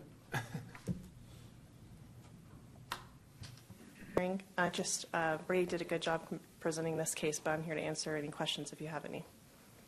Yeah, thank you for being here. Council, do y'all have any further questions? I know we might have had a few originally, and I think we've got them solved, but we appreciate you coming down. Anything further? Okay, thank you. Okay, thank you, ma'am. Do I have anyone else who would like to speak for or against this item? Just one question. Where exactly is this? Behind Academy. Yeah. 45th, the Salty. Behind Academy. It's Yes, sir. directly to the west of Academy. Playa Lake is around the Playa Lake there. It's that same, that was on Carter, wasn't No. That's on the other side. Yeah. So, good question, though. Okay. We're going to officially close the public hearing now and would ask for a motion. I move to adopt ordinance number 8167. Second. I have a motion and a second from place 3. All in favor, please say aye. Aye. Any opposed? Motion passes. Item 10B.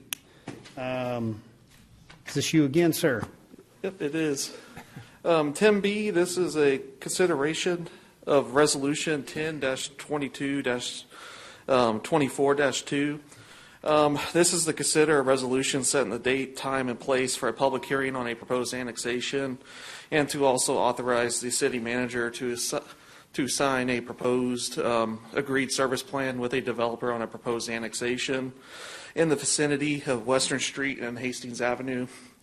And the applicant is Northwestern Development Company, LLC. And this is a proposed annexation of 253.61 acres in Potter County at Hester Road and Western Street. If annexed, the developer proposes a residential subdivision for this tract.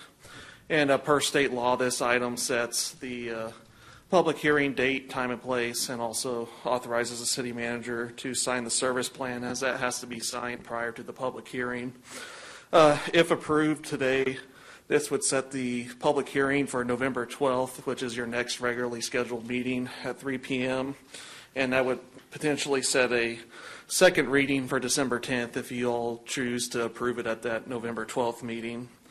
Beyond that, I do not have anything additional on this one unless you have questions for me at this time. I have one. Yes, sir.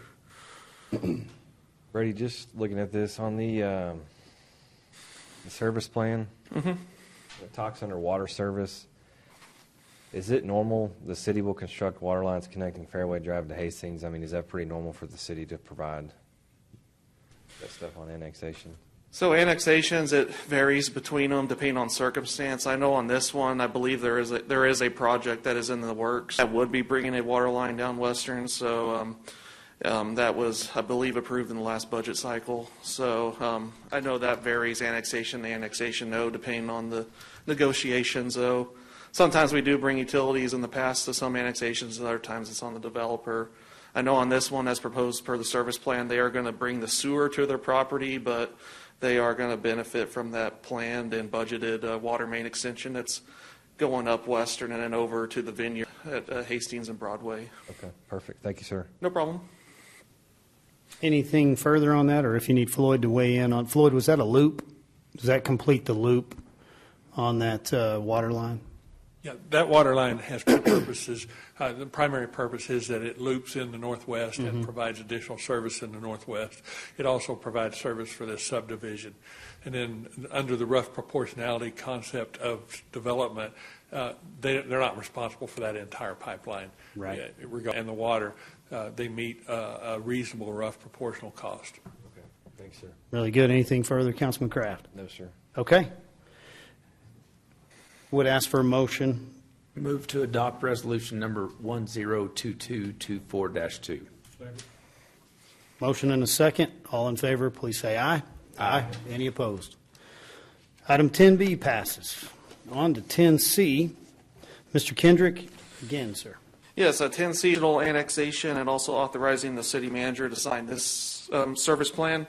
This one is located in Randall County, Texas, in the vicinity of Southeast 40th Avenue and South Muir Street. This one's a total of 25.77 acres, and this one would also be proposed additional single-family housing if approved. This one we are also setting for the same time frame as the previous annexation. We are proposing November 12th, and this one would also have a December 10th second reading if it's approved at the November 12th meeting. And I'll take any questions you have on this one as well. Anything, council? Would ask for a motion on 10C. Move to adopt resolution number 10-22-24-3. Second. Motion and a second from the right side. All in favor, please say aye. Aye. Any opposed? 5-0 vote. Item number 10D, Ms. Kohler, is this you? Empowerment zones. Yeah, good evening, Mayor and Council. So this resolution 102224-4 implements a direction that you provided at the July 9th meeting to our existing neighborhood empowerment zone. So the updates include expanding 2 previously adopted zones, number 2, the Barrio, and number 4, Eastridge, adding 1 new zone, number 6, which we're calling commercial corridors, and then it makes 1 amendment to the existing program policy to allow tenants within buildings that are certified as NEZ projects to be eligible for the incentive program. So essentially it clarifies that if the investment threshold is met by the property owner, a tenant that's locating there would be eligible for, could help re-tenant some of the shopping centers in these areas. Just a reminder, the program is 100% optional. These boundaries don't create any regulations or restrictions. It's completely up to the property owner and the amount that they invest, whether they can participate. So I have the maps. I thought I can just kind of go through these and point out the changes quickly. So in the Barrio, we're Osage essentially following commercial zoning. So this is north of I-40, it's shaded in blue. And then south of I-40, we're expanding to include, there's a commercial and retail zoning area around the intersection of Ross Osage and Southeast 27th. In Eastridge, we're expanding to include retail and commercial zoning all along Grand Avenue, including the intersections at Northeast 24th and Amarillo Boulevard. And then it also includes some of the commercially zoned area along the Fritch Highway and Northeast 24th that are adjacent to the plan area. And then number 6, so this is a new zone that's intended to help the older commercial corridors that are located near downtown San Jacinto and the Barrio. It also includes an area along Olson and Paramount Boulevard.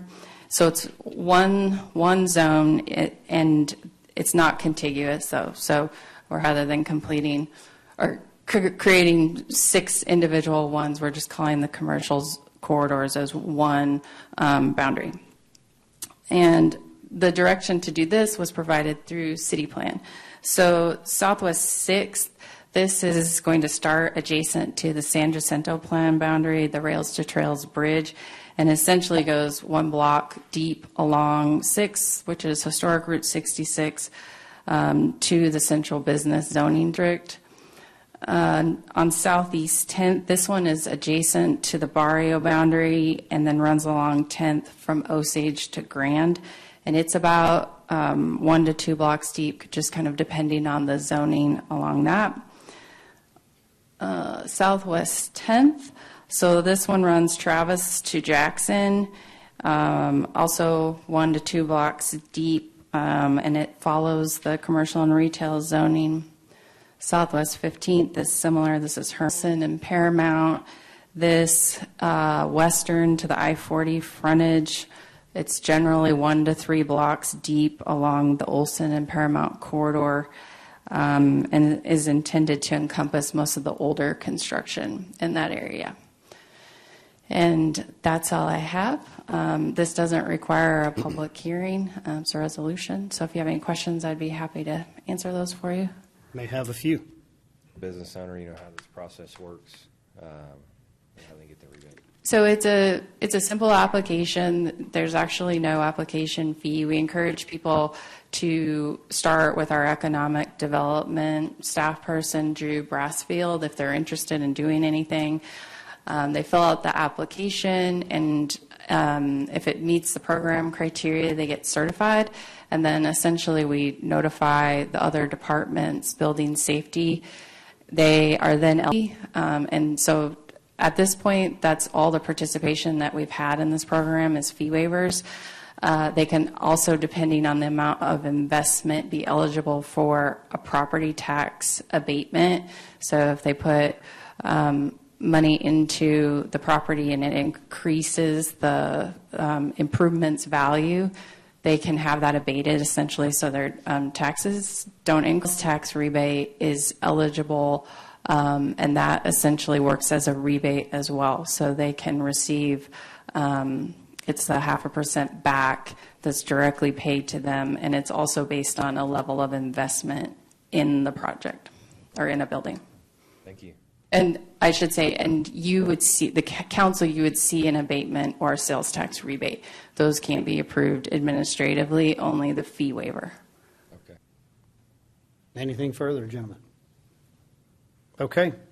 Thank you, Ms. Kohler. Appreciate that. Would ask for a motion on item 10D. I move to adopt resolution number 10-22-24-4. Second. I have a motion and a second. All in favor, please say aye. Aye. Any opposed? Motion passes. Item 10E, Mr. Freeman, if we can get you to go through the legislative agenda. Previous direction, we had a couple meetings with council. One, we covered the highlights of the previous resolution and legislative priorities, discussed kind of what it's used for. This is almost a marketing tool in a sense to our legislature to let them know what council's priorities are, what they'd hope to see through the state legislative session, for example. Letting them know maybe they're working on a bill and they want to know which cities support it, would be willing to like write a letter of support, like the mayor might, our policy, he could go on behalf, he could testify, write a letter, those kind of things. It's also beneficial from a long-term perspective. If we have something that we want to see a bill drafted specifically for, we could work with our local representatives, see if they'd be willing to sponsor a bill and draft a bill. So it's really a communication piece more than anything. It's not to create law or create local policy. It's for the state to work on. So I just wanted to touch on a few of the changes. I'm not going to cover kind of the older things that we've kept. A lot of it did carry over because it's pretty much similar priorities that a lot of cities are looking for, pretty standard language. We do have some overarching general approaches to our legislative priority about what we'd support as far as solving problems for our community, quality of life for citizens, any initiatives for partners in the community that would enhance educational resources for the region. We also have some broad language of what the city council or the city would oppose, anything that increases cities' costs, anything that reduces cities' authority and local control. That did add local control on the end of that sentence. Legislation that imposes unfunded mandates on cities, and then we add requiring additional local expenditure without providing that corresponding funding from a state or federal source to help cover that added legislation. Highlighting just some of the changes from the previous resolution, we did do some minor changes to the transportation section, removed the I-40 code designation for Martin Luther King. That wasn't something we'd gotten a lot of traction from, and it was a previous priority with the last council. Property tax, debt, and sales tax added potential reforms for the property appraisal process, reducing property tax burdens, maintaining and expanding that local homestead exemption that's an element, and also we add some language about the potential revision to sales tax language allocation. We're coming up on that challenge of these newly annexed territories that have county assistance districts. Once we take that over, we no longer receive the funding, but if we're expected to provide that service, is there some give and take to that sales tax allocation? As far as development matters, minor changes, opposition on imposing climate change related energy code policies, public health, we added that language to collect an ad valorem tax, which may take, that's one we may have to work with our local to actually sponsor the bill, so it could take a couple of legislative sessions to work through that one. Added support for true informed consent and medical treatments, regulatory controls for food products, and oversight for stratospheric and atmospheric sprayed particles at a state level. Disasters and emergencies, added some language in our local governments, and also opposition to global pandemic agreements that undermine that national or local sovereignty. Mental health, added some additional sections increasing access to mental health services, also patient-centered funding through community-based care was some specific language that we added. Quite a few additions to public as far as potential judicial discretion for denying bail for major threats. Advanced cancer screening funding for firefighters was added. Border security measures that we supported in the past, we've documented in here. Enhancing school security, prohibiting the sale of land in the Texas Panhandle to foreign entities, and then the prohibiting sexually explicit acts in public facilities where minors are present has been added. We've also got a new section for merit-based hiring practices to make sure it's not undermining the hiring of qualified candidates based solely on skill and qualifications. Added support also for nuclear power plants as a way to strengthen the Texas power grid, and then the new section on traditional gender policies for the state to recognize biological sex at birth as a determining factor for gender in all legal, educational, and public settings. And then as far as if we just cleaned up a lot of the language to make it less specific to a certain bill name, broadens it because we're looking for any funding that qualifies for certain infrastructure. So we just wanted to clean it up and make sure it's not so specific that it ties us to a certain category. And then lastly, under transportation, we added specific language to assist our transit department since we have moved to a recipient title due to our urbanized area crossing the 200,000 population threshold. And you think you're getting bigger, taking a bigger population, you get more funding, but it's actually reducing our funding. So any opportunities that we can to try and balance that lost revenue through other federal opportunities is something that we're gonna work with our Normandy group contacts to work on. As far as the local, something I also forgot to mention, Boston, we will share this policy if adopted with them. And they're really our resource. They're heavily involved day to day there, monitoring bills. They'll be able to track to see if anything aligns with our policies and offer us the opportunity to get involved if we need to reach out to our local representatives or make a statement related to those. So with that, happy to answer any questions or take, you could also make changes or additions today as far as your motion if there's anything that needs to be added that we may have missed. Any excuse me, any concerns or additions, questions on this, council? Yes, Mr. Freeman, we appreciate the thorough representation of that, and yes, sir. Look forward to pushing this forward. Thank you. Thank you. Would ask for a motion on item 10E, please. Move to adopt Resolution -22-24-5. Second. Motion and a second. Any further discussion? All in favor, please say aye. Aye. Any opposed? Motion passes. On to item 10F, Mr. Carter.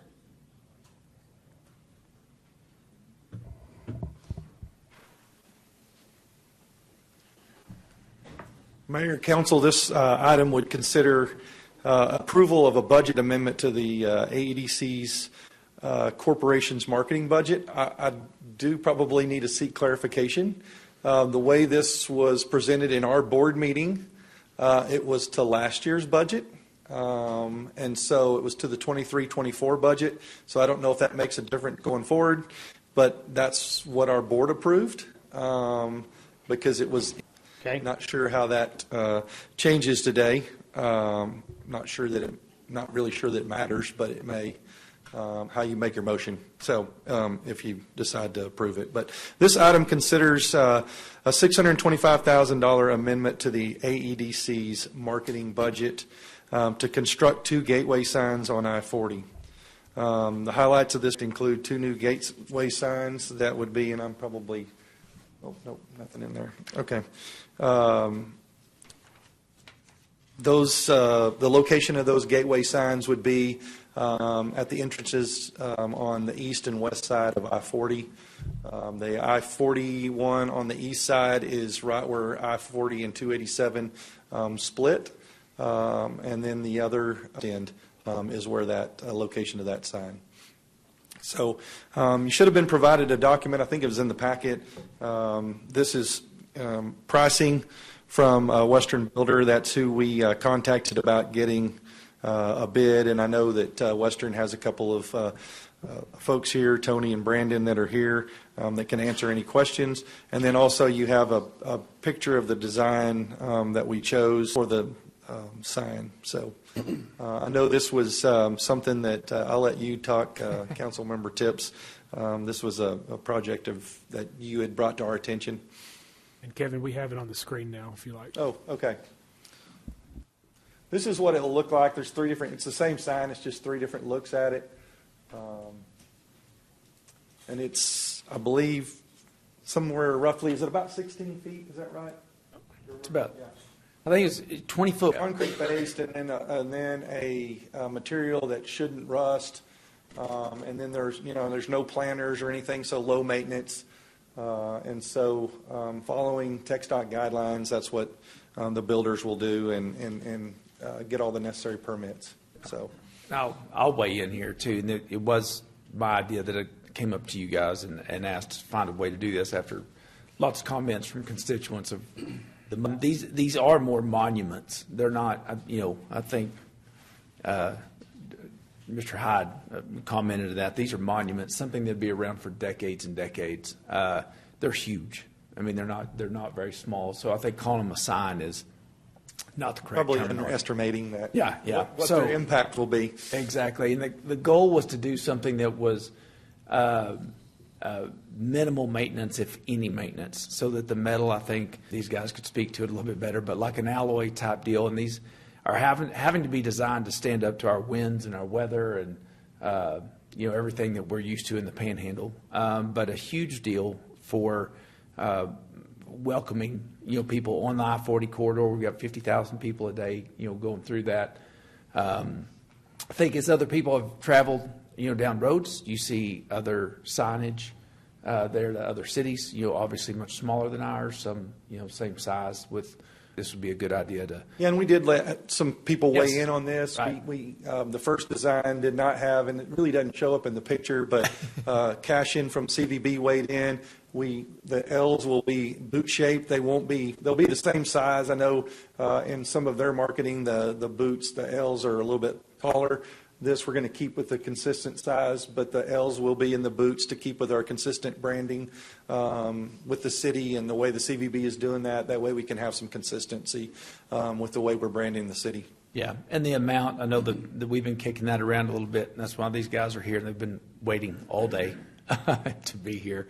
That was more of just a line item to get on the budget, to get approval to move forward, to enter into the design phase, to design it, and then all these things, because we had some questions about, was this bid out? Are we really, why are we doing this? Well, at that point, each phase will be bid out, correct? Is that correct, Brandon? So each phase will be bid out and then be presented.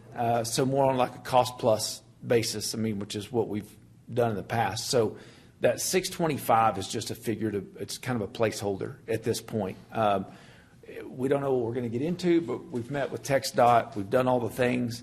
I don't want to make any guarantees, but it's very possible it could come in lower than this is what we expect, but we had to put something in there. And what's going to be in there, because there's a lot of electrical involved here and what we're doing. So that final one, they're lit with the LED lights, in between each cut. They've got to laser cut this thing. I think that Texas is going to be laser cut, is what Mike said. So it's pretty in depth, and it's got to be, and it's very substantial, I guess, is what it is. So, y'all have any questions? Since. So no, I think it's good discussion. Do you want to come up, Brandon? You want to speak to this, or? Yeah, I think if you would, I think we probably would have some good questions. So. Excuse me, most of the issues in construction, a lot of the time lie in what we thought it was versus like how it's constructed. So if I was thinking that this was a 12-inch thick, what we would put on a pole sign, it would be far less expensive normally. Yes. How is this constructed in this laser cut? What type of alloy? What we have presented, so we have the architect's rendering of what they wanted. So we've met with architect and structural engineer to determine what we need. So we have the foundation's actually about 18 feet wide depth and then a couple feet deep.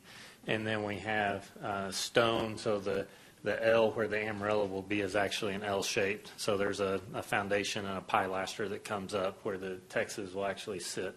And then there'll be structural steel inside of that that will be framed out and around with metal panels as well. Very similar look to with the panels, very similar to what we just did at Amarillo College on Washington Street. And so very similar to that look, backlit.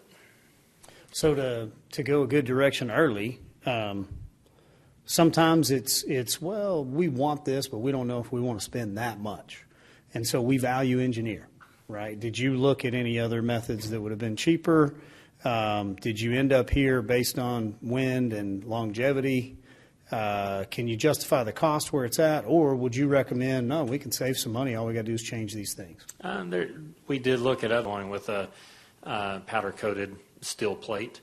It didn't give the depth, it didn't give the ability to backlight. So for the longevity and the look and what was being shown in the renderings, this was the best option. I would say that we do have in there, as Mr. Tibbs was saying, we do have money in there for design. So it hasn't been structurally designed or architecturally designed yet. And see built in there so that hopefully we're not coming back and this was more expensive than what we anticipated. It will be less expensive, but we do have some contingencies built in there to go along with those. Council, I think we just need to identify for now in the conversation, is this money well spent for this amount of money? And are we getting a value for what we're wanting? Our contractor, kind of what we're buying, then I think we would take it back to that step with Mr. Carter on, how do we motion this? Do we need clarification? So let's try to define or understand at council, does anybody feel like we're building something too big or too expensive for what we're trying to accomplish here? With some citizens, with cash and with all, that this was something that we wanted to be that was substantial enough because it does represent Amarillo. We hadn't had anything except those little blue signs, which, I think the Wares donated because we didn't have anything at the time. So we've reached out and spoken to the Wares. I think, Kevin, you did that. Is that correct? Yeah. Reached out and spoke to them because we didn't want to offend them in any way. The goal is to move those signs either on 60 or some other sides of the gateways that into our city, but not on I-40. You wanted something substantial, I think, was the plan, to have something. Yeah. But to move the two existing to two of the, I guess there's 3 or 4 other gateways that we have coming out of the city. And I think this is the beginning. I mean, I think we've got some talks also about the I-40 corridor, what we can do for the I-40 corridor, talking to TxDOT, just to improve there's a big part that the EDC does is bring businesses in, but we've got to do some things marketing-wise as well to promote our city and to have quality of life and a better representation. And I think when people drive in and they see those little blue signs amongst the weeds, it may not be the best representation of who we are. Where we wanted something, like I said, that would be there for decades, maintenance-free, as much as we could, that would send a good message of who we are. And that was, I don't even know that we talked about that. It's not a slogan, but it's kind of what the sign represents. Yeah. Careful what you throw out. Yep, I know. So, no, I appreciate you weighing in on it. So, Councilman Kraft, did I see you get up to your microphone? Yeah, it's a couple questions. So if the sign's constructed, does it become the city's obligation to care for it, maintain it, and all of those issues? So TxDOT does not. So it is, but that's why we wanted to make it as maintenance. We're also responsible for those Amarillo signs right now as well. I mean, not that there's a lot there, but I think there's a couple lights. But those signs are pretty big, With the lighting that they are going to put in here, it's going to be a lot less maintenance-free than the ones we have now because of LED. the bulbs are a lot better than what's in there now. But yes. Councilman Sherlin? Did we get any other bids on this? We did not. This is the only bid? I'll tell you, so we looked at, because I had a problem with the price. So I called Mike and said, hey, this seems a little high. What do we do? Because they've got a line item, I think it's in our packet that we can see. But we also compared, Andrew, we compared other cities, correct? We pulled their monuments to see what other cities have done in comparison, and they're right in line, if not more, actually. There's several cities that have similar monument signs that The are one that comes much to more. mind is Arlington's. Yeah. It's about this same size, and I think we saw that, and it was close to $1 million. Yeah, about $1 million. Yeah. Maybe a little over $1 million for those two, and ours are basically the same size and somewhat of the same type of material, not Yes. exactly the same material, but. Right. So we did some comparison. And we will bid it out as we go through the process. This is to get us going on the design, and then as we go out and we actually procure the material, we will bid it out to subcontractors. So we will do that in the future. Oh, So the numbers you're seeing are our internal Okay. estimates right now. so basically, we could just approve the money for the design now? Is that correct? And then put it out for bid, or? What, have y'all talked about that, Don? Nope. We have not. I mean, the ADC typically doesn't bid your pleasure to do that. We just typically have not done that. Yeah, I mean, the only thing I was thinking is if we could put the money out for the actual diagram, drawings, and everything, and then actually get a good bid on your design. I love the design. Y'all did a great job on the design. Good job. Yeah, well. But anyway, I mean, that's just my thought, and that way we thought. My bad. Our boots. Well, and here's my thing. I mean, the way I looked at it, not put y'all guys are here. These are good community partners. I mean, obviously, they're doing City Hall and a lot of jobs. I don't feel like there's any risk. Not to say that bidding it out's not good, but I think they're gonna bid out each subcontractor and do a cost plus type deal, which I think is typically what we've done. Correct, yeah, and what we're doing, City Hall and other projects, Hodgetown, the same way, we bid it as cost plus. So as we bid it out, that will be the cost. We will bid to the subcontractors, and then that'll be our cost, will be what the subcontractors' costs are, what the labor material is, and then what our fee is on top of that. And Mayor, in construction, is that typically a good Yeah, way to do things? Construction manager at risk on this one, or is it a cost plus? We actually have it design build on this one, since the design would be in ours as well. So you'll do the design yourself? We'll have partners. You'll have that will it do stamped? yes. Okay. Percentage markup? We had in here, I believe it was, I believe, just for the budgetary purposes, we had 10%. Okay. Yeah, I'm not opposed to cost plus 10%.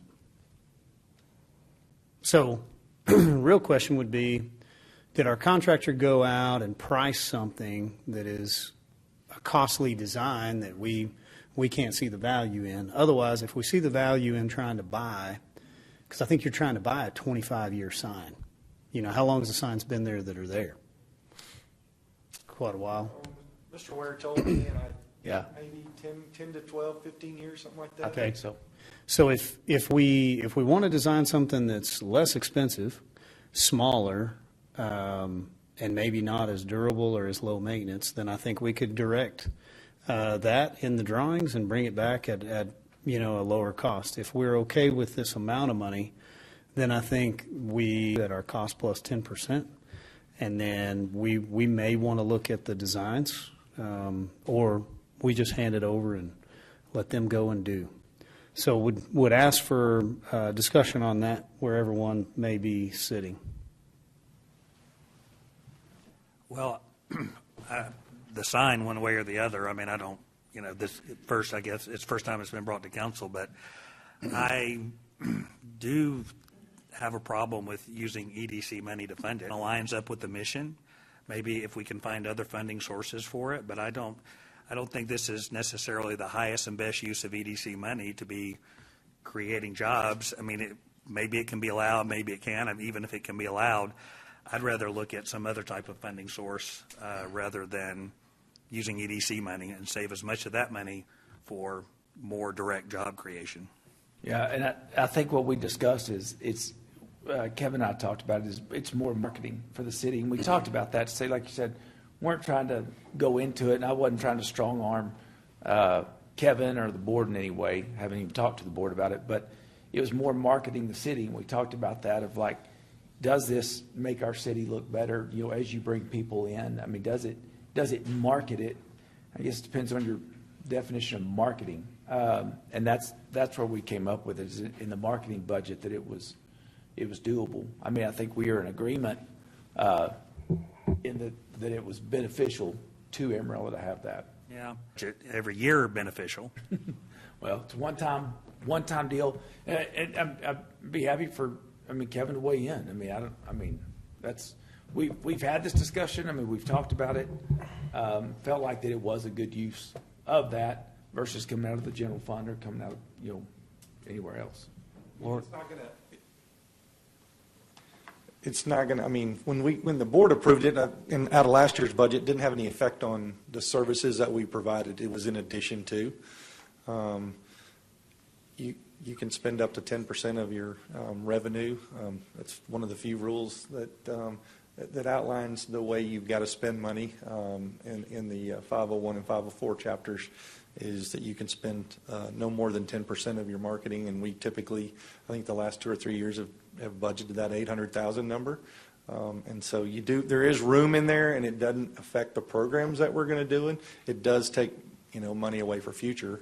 It doesn't affect the programs, or didn't have any effect on last year's, the way we had approved it, the board approved it. Laura, do you know how much is in our one-time working budget? $3 million. 3.1 that's left, is that right? 3.1, I think. One times 3.1, I think, annualized about 3.1, but no, we spent something. It's 2.9 now, I think. So 6.2 started, Mm-hmm. and then I think also. Yeah, prospective businesses to town, do they usually fly in or do they drive in? I think that's, probably 60-40 that they're going to fly in. But, if you have some, it's crazy. And you could try to convince them afterwards that this is a great airport out here. They don't have to fly to Dallas and drive. But you do have some folks that have done that.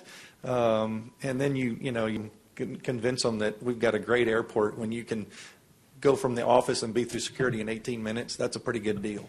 And so we try to convince them afterwards once they get here. But we do have a fair number that actually drive in. So, it's a great question. So, I was just wondering. Yeah, it's a great question. So I've never been asked that question, but I think that's where I'd go with 60-40, 65-35. But we do have people that drive in. So When we put it further east, the people that are prospective clients don't get to see that. It's a beautiful sign. That's correct. I love Yes, it. sir. Out there by the airport. I don't want to buy another one. Well, we talked to TxDOT about locations, and there's just not the two. There's a lot of rules that TxDOT has. And it's a thick, it's pretty thick, the regulations that TxDOT has, and where they'll let you put it and how big it can be. And thank goodness these guys have read up on that, Tony and Brandon. And so, we may argue a little bit on behalf of our contractor that, you're working in a TxDOT right away. So have the luxury of just hiring a signed company that just shows up out there, and then, you got electricians and all sorts of other stuff and traffic control. And so you could justify it just on being in TxDOT's center lane. That I know where everybody's at. I think we're all at $100,000 in our head. Like we ought to be able to get a windmill up there and put some lights on it for $100,000. I think by the time, you really get into it, we've got to abide by, maybe it turns into $200,000, $250,000. So if I'm working that budget with you guys, do we want to entertain paying for this out of our one-time operating budget? I would. I feel with an asset that's going to end up our responsibility anyways, and being what's gone on recently. And with, when Councilman Tipp's leading on this, it's not that he's leading in a direction that we don't want to go. We all appreciate the legwork and getting going on it, and we would like the signs. I think everybody thinks that your front door ought to look good. Can we afford it out of our general fund? I would tell you this year we can. Councilman Simpson, where would you be? Well, one thing I would go back to, if we're going to look at this, and again, nothing against the current company we're talking to, but we have other good sign companies here locally. Yeah, it's in the sign, though. It's a construction project for sure. So they're the only ones in town that can do it? I can't Have we answer asked that. anybody else? Have we gotten, I mean, one way to maybe look at the price is asking other people if they can. Now, let me offer something here. I want to know, because I think I would answer this very upfrontly if I were in your position. And we're not going to take disrespect to this, Mr. Robertson. Is this a desirable project for your company, or would this not be the worst thing that ever happened to you if you didn't, take this one? We want to take it. I would say to the sign portion, it's not a sign. There is actually a structural, the way we have it tentatively designed, there is a structural steel support within that. And so it's not your typical sign that would have its own, aluminum frame around it with the panels on either side. This is a structural steel inset with plywood on the outside. It has weather barrier, so it would protect from the weather. It has a solid attachment to attach to, because it is going to be around here. So are there others that can build it? Sure. But we were approached, and we like working with and partnering with the city and with AEDC, and so we took it on. But I think it's a good design if we do need to go, and that's the nice thing about the design build. We have designers that we've already talked to that will partner with us as well, and if at your direction, if it needs to be less of a monument than what it is, then we're willing to look at that. There's nothing to move forward as set in stone as of today, but we're willing to work with you in whatever way we can. And Mayor, to your point, when you ask, when we first started this, there wasn't money in our working budget. So that's where we approached the EDC, and Kevin was gracious enough to say, yeah, we could do it, and we did the research with the attorneys and to make sure where the funding comes from. I'm not opposed to coming out of the working budget. I felt like this was something that a lot of the constituents were asking for, just for a better view of Amarillo. I agree. I think we definitely don't want to micromanage and get into everything so much, but then at the same time, the construction manager at risk at 10% or the design build at 10% is a good deal. Regardless of who you strike that deal with, a lot of your costs are going to be in those designs. I would venture to say that some of the same subcontractors you're going to use, our other 3 or 4 that continually do work for the city, use a lot of the same subs. So I think we can work real hard on this and find $100,000. Or I think we can probably approve it, choose where we want to fund it from. Now, if we fund it within general fund budget, are we putting this up, maybe hiring Western to complete the design so that whatever, will you go through full procurement on the design as well? Yeah, if we take this on as a city project, we'll need to follow. I need to give it to staff and iron those details. We didn't come tonight prepared for that. I apologize. No worries. We didn't show up expecting it either. I guess what I'm trying to get at is if we owe you some money for what you've done so far, then we would look at that. But in the way that we could fund it in a different source, that's probably step one. Actually, step one is, do we want some signs? And I think the answer is yes. Step two would be, do we have some good-looking signs designed here in concept? I believe we do.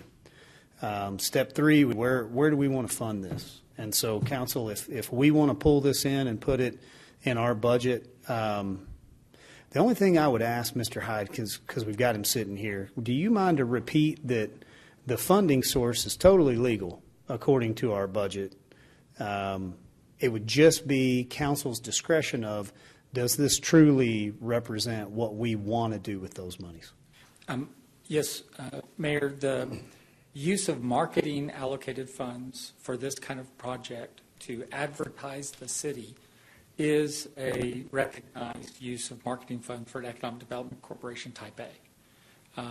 If you're doing an industrial project where you're going to have 18-wheelers coming in and out and in and out, then they're going to want a place that looks good coming in. However, the resolution that was presented to you and the follow-up material did have allocation of sources from a project support fund, which is not marketing funds. And so that is a problem. Typically, if you're doing, if you're not doing a cash flow accounting, if you have expenditures that occurred in the prior budget year, actually that you spent the money back, last year, the month of October would typically be used to expend funds from last year's budget so you could close the books. And CFO can ask, if you have some special project method, but this is just generally speaking. And so budgets, when they are approved for a year, just like your budget, it goes away. Any unexpended fund reserves for the different funds, and then they are reallocated in the new budget year. And so here, I would have concern that using last year's budget as a mechanism by which to approve the project tonight is troubling to me. And then also, as you've already brought up, the procurement issue, if you take it in. Mm-hmm. So but that would be my concern with regard to the item as it's been presented so far. Well, we appreciate the additional insight. Council, I'm curious if you guys want to entertain maybe referring this back to the EDC board and continuing with the funding mechanism that we've got identified, letting them bring it forward in a differently identified request that's more in line with where we're going with our budget and what we would want to do. So You got to clarify that for me because I didn't understand. Yeah, so before where you said something about project support, we proved this as a budget amendment Mm-hmm. and it was going to come out of marketing funds, so I didn't understand what about the. Where are you seeing the project fund? And I'm seeing 24, 25, not. Just may have misunderstood. I know he referenced 23, 24, but in the resolution it says 24, I only have 25. the packet electronically, but in the packet, for purposes of the backup information, if you go farther past the cost estimate, there was a background, and it showed like five different elements. 2 or 3 were project support. That's the next item. That's the So next item. good news is, Okay. different item. Yeah, so in funds, they would be marketing funds out of this year's budget. And that's what it states. And it asks for an increase Right. to the existing budget. However, we're going to have you work with them to bring forward that budget. So let's say that it normally is 800,000, and that's what they want to ask for again, great. But if they bring it forward, in consideration of this 625, maybe it's 500,000 or whatever it would be. It's independent of this action at that time, right? Right, no, that would be correct. If you were to approve this as a current budget item for the Economic Development Corporation, you would need a different resolution to be prepared. But if you did that, then it would come out of this year's funds, and it would be a specific approved item for this year. Why do we need a different resolution? I guess I'm not following, because I see 24, 25. The resolution for the city has 24, 25. The way the board approved it was 23, 24. Mm-hmm. Because you supersede the. And this says that it's a increase to their existing budget, not just Right. an allocation of There is no budget at this point. Yeah, so it's not There is no on budget. this item. There is no. Right. Well, there is no marketing budget because there is no budget approved. Right. Well, Yet. Yeah, you have a proposed allocation. Well, so this is the option, the limited budget port. You included the operational budget. The marketing funds is a subcomponent of the operation budget. So there is a question that could be made as to whether or not you have approved marketing funds, but only to the extent necessary to go forward with the existing process. So you have technically approved an $800,000 budget, but only such expenditures that you subsequently increase to that $800,000 budget would be a $1.4 million plus for this item. Did that make sense? Yes. Let me go back then. Thank you. Greatly appreciate that. Council, we probably need to give direction here. We can table, revisit it later, discuss it independently with city manager and EDC.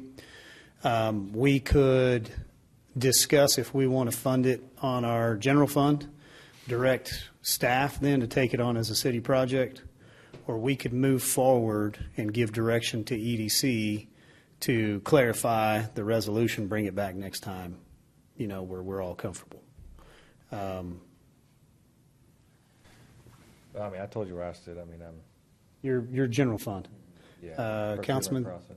Yeah, not EDC money. Okay. Anyone else want to weigh in on whether this goes towards our EDC vision or if it should be more directed towards general fund expense? I mean, I think it goes to our EDC vision. I mean, I think it's part of the city. It's part of marketing the city. I think that's a huge marketing piece, actually. Probably one of the biggest that we'd have.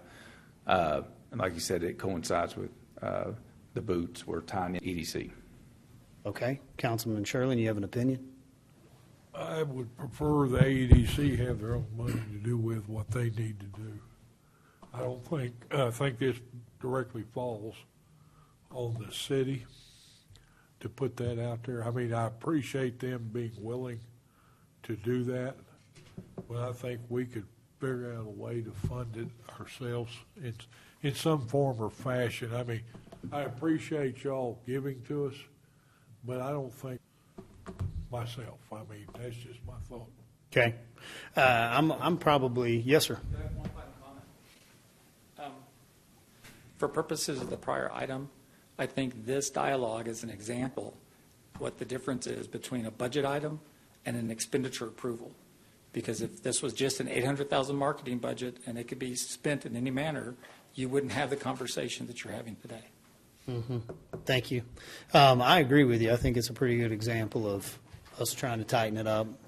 I agree with Councilman Tips, EDC budget funds, and that it doesn't require the procurement and the labor on staff. It speeds up the project, so I could see some values in there.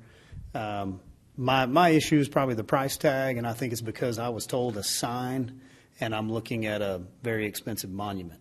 And so I would love to get designs completed and then go get hard numbers and bring it back at that time, with the direction that he could do that. See, I don't know that we're going to get there under procurement. We're going to have to approve a design, award that, then go and do cost, analysis, get quotes, whatever, and come back and then approve it. So I think you would need to approve money for us to pay Western for those design.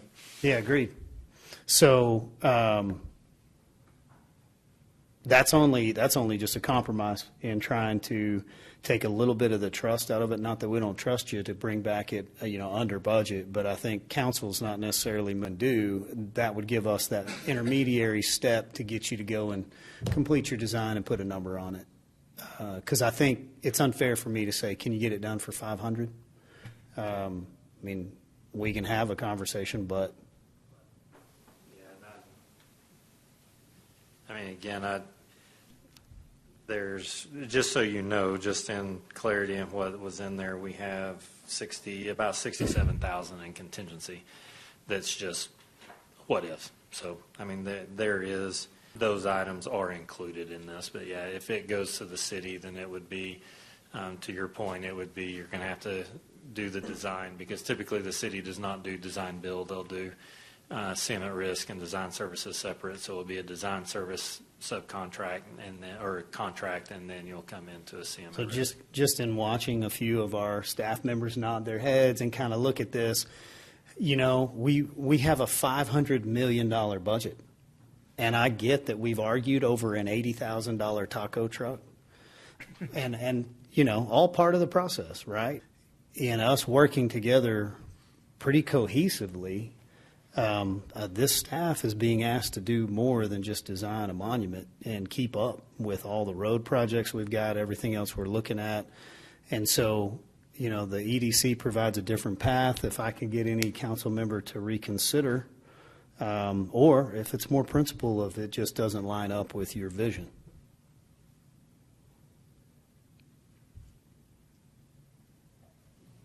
It's an easier path, that's for sure. So you're saying it'd be more expensive? Oh. If we went inside with staff? No, I think you're going to go 3 times the length of time in procurement and getting all this stuff to end up at the exact same item. Jerry nodding his head.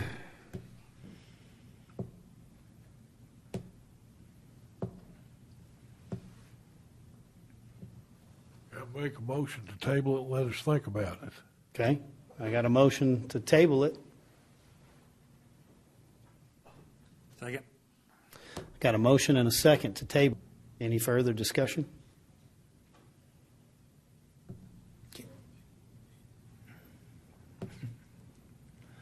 So let me ask a question before this. So Les, you stated that you just feel like those dollars should be better spent for getting jobs and doing that kind of thing. What the more EDC, right? That's what you're.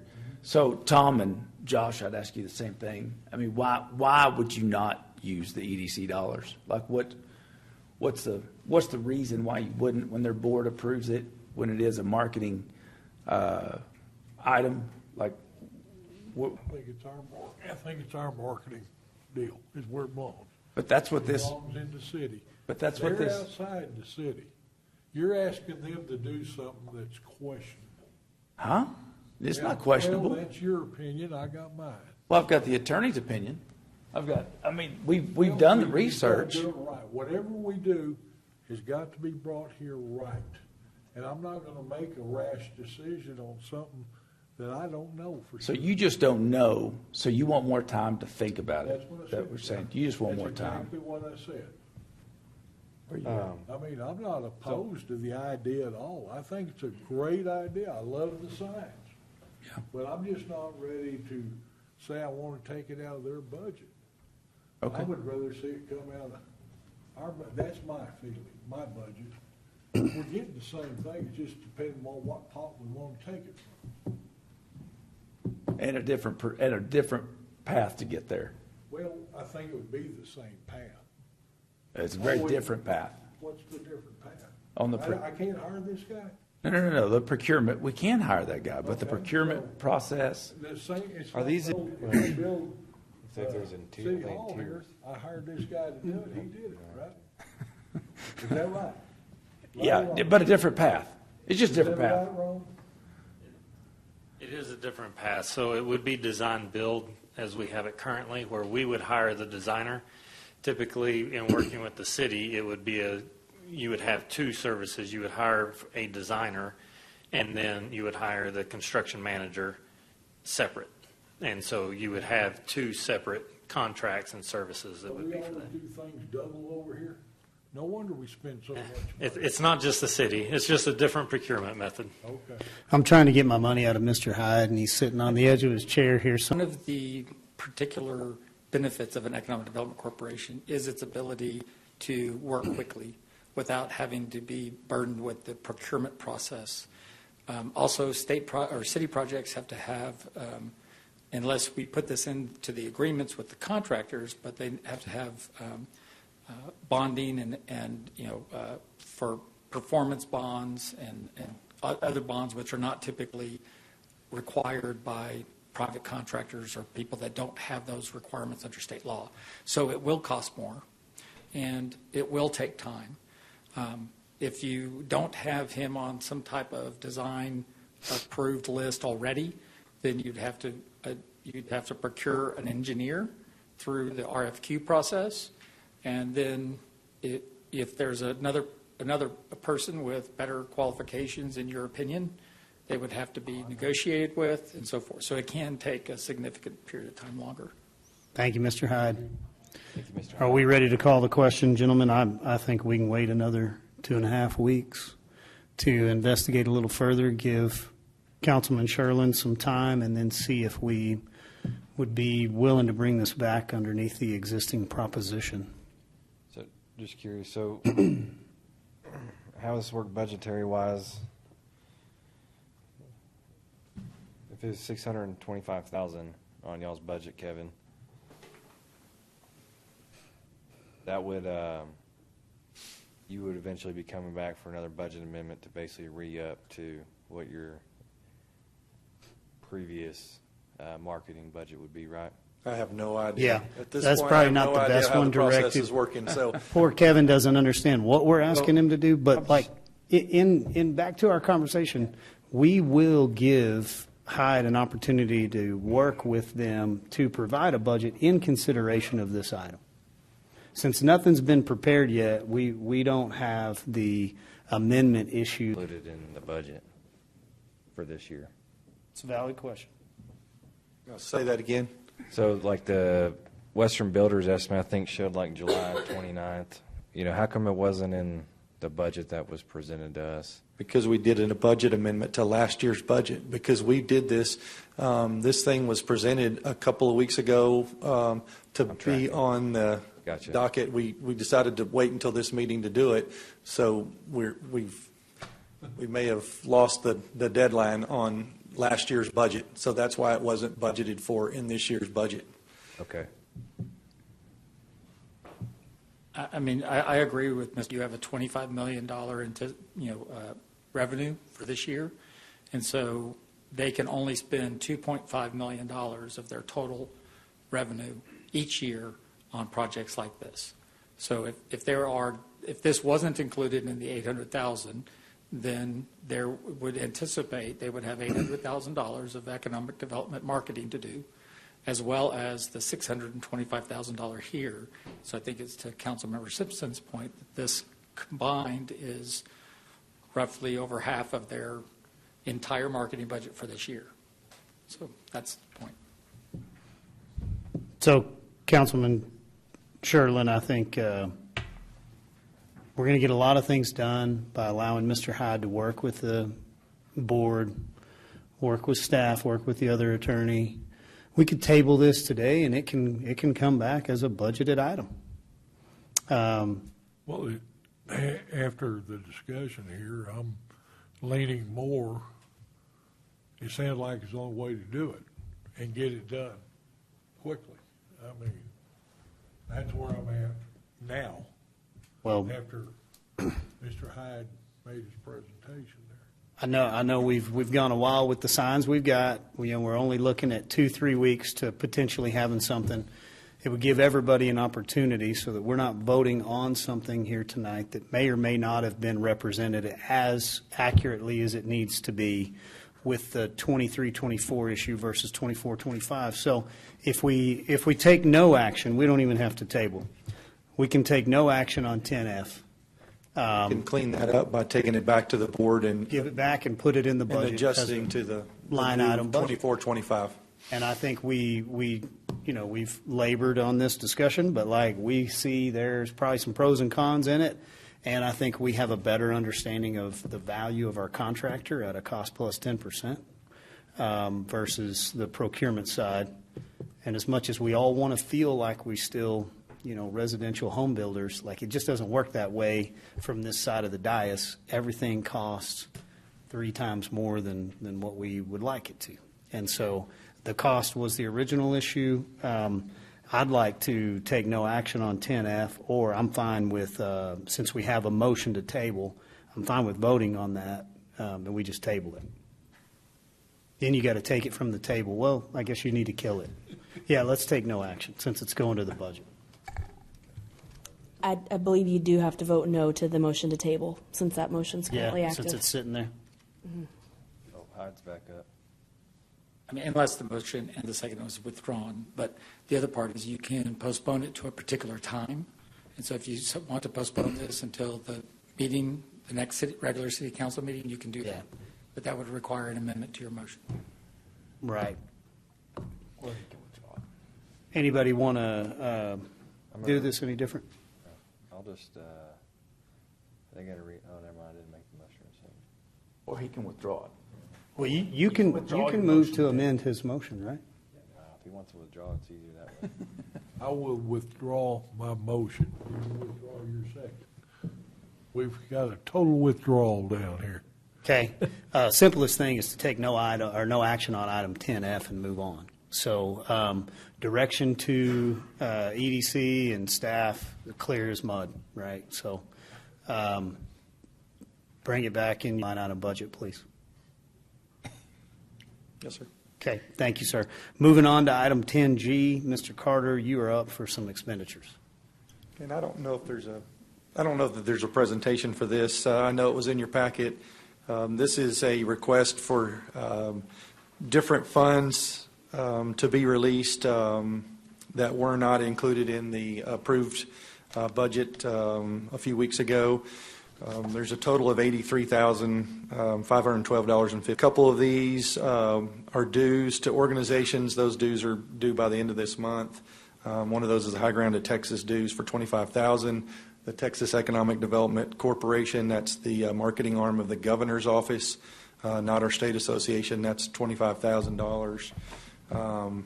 There is another project support money that would be mowing of business parks. You've been provided an estimate. Those are the last two business park FICE, and probably until March or April for those to be mowed again, depending on rain. One of those, the other project support is our impact data subscription. That's the software that we use when we bring a project in that tells us how much the economic impact's going to be on a project. So we use that along with several EDCs in the state, and we've had a relationship with them over the last 4 or 5 years, and that's, I don't even think, there's our marketing trips, and there's estimates that are related to those trips. Some of those trips already have airfare purchased. Obviously, we can get credit back if you choose not to do that, but that's why some of those numbers are low, because of the airfares already been paid for. The fee has already been paid for those shows as well. I can go down each one of those, or you can ask me questions, however you want me to present the rest of those trips. I would make a motion to approve them first. I have a motion. Do I have a second or discussion? That's a question. Are they, yes, sir. On the P cards or personal cards? I will say that we have implemented a policy in the office, just verbal policy, that we will, after last couple of councils, or last council meeting, that no one will be using their personal credit card until future notice. I'll second the motion. I have a motion and a second. Any further discussion? All in favor, please say aye. Aye. Any opposed? Item 10G passes. Thank you, sir. Thanks, sir. Okay, last item, I believe. Yes. Mr. Danforth, if you're up on this one, you're going to run us through FF&E. Thank you, guys, for being here.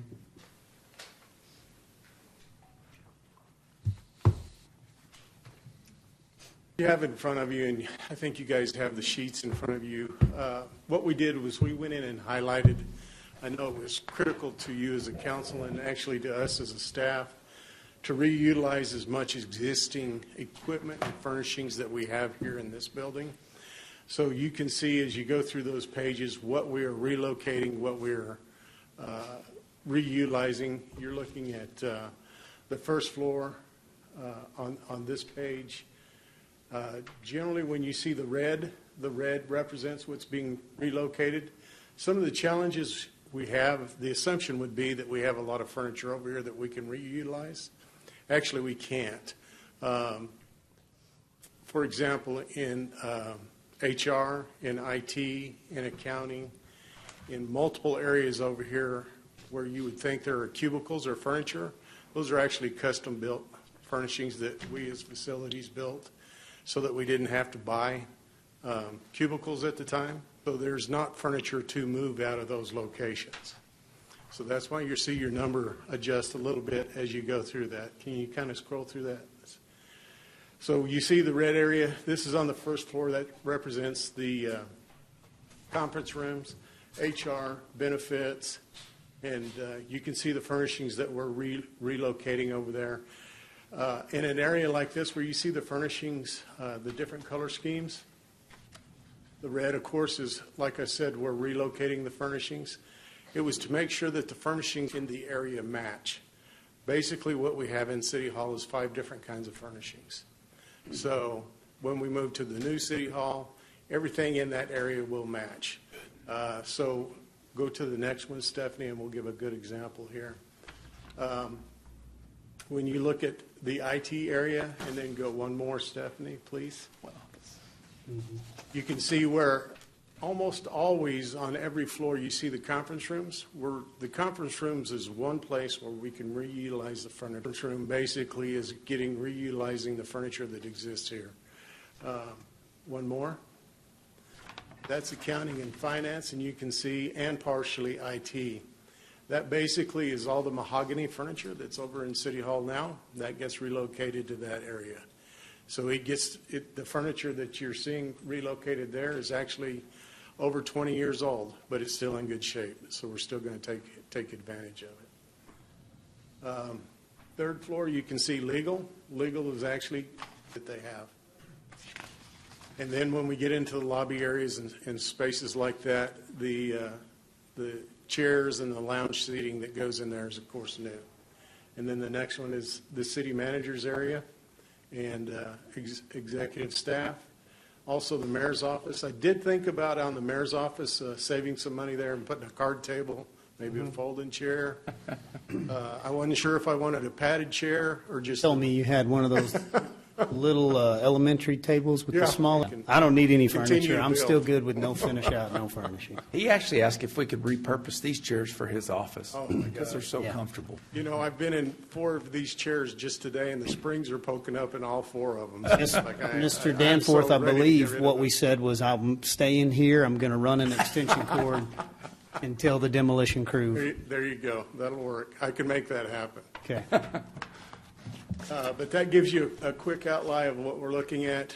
One thing, while we're on this floor, medium seating in council chambers at the new city hall. It's individual chairs. This would be good in a ball field, but it's not good in a council chamber. So you're looking at individual seating in there. Right here, we've got around 75 seats that are available in the new council chambers.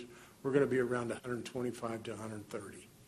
So we'll definitely have a lot more room. We won't have situations like what we had even today when you're doing proclamations and you got people lined up. It changed the dynamics in the new city council dramatically. Any questions, I'd be happy to answer them. Very good. Thank you, Mr. Danforth. Stephanie, can you pull up the email I sent you? We'll give you an artistic, or not artistic, just a rendering of what the furnishings are going to look like in the newer areas. Now, some of them are going to be different colors, depending on the color schemes, but at least you'll see what we're putting in. There we go. So that's basically what your furnishings are looking like. Desk and credenza like that. It's a one-piece built-out system. It's heavier built. I expect us to get 20 to 30 years life out of these like we do other stuff. If we buy the cheaper stuff, we get cheaper stuff. And so, you know, we're not doing IKEA. We're doing nicer stuff, but not top of the line. I mean, when I look at that map, I mean, it looks like, I mean, what percentage of the new offices would you say had recycled? I mean, it looked 30, 40%? Looking at, especially when you take into account the conference and meeting spaces, those numbers are big, and actually those furnishings in those areas are quite expensive. So being able to reutilize them, for example, what you have in your pre-council chambers right now will be on the first floor in one of the meeting rooms in that area.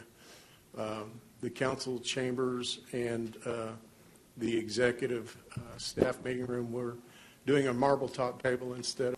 The furniture company bid us a bunch of veneer stuff, and veneer just doesn't last. By the time the chairs roll in and out of it 4 or 5 times, the edges are busted off of it, so we went away from that. Any other questions on FF&E, gentlemen? Mayor, that's what your office will look like. Okay. Well. The chairs will be that tall. Yeah. As long as they're adjustable. Why do you get an office? Got to get them up. I don't understand why the mayor gets an office and y'all You don't. and the city manager can't share the bathroom? We got to have one each? This is the mayor and council's office. So, good discussion today, gentlemen. Let's wrap this one up with a motion and a second. All right.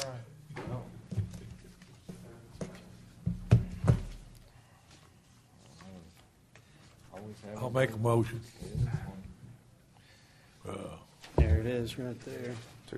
I'll make a motion 10H. on 10H. Got a motion and a second. All in favor, please say aye. Aye. Any opposed?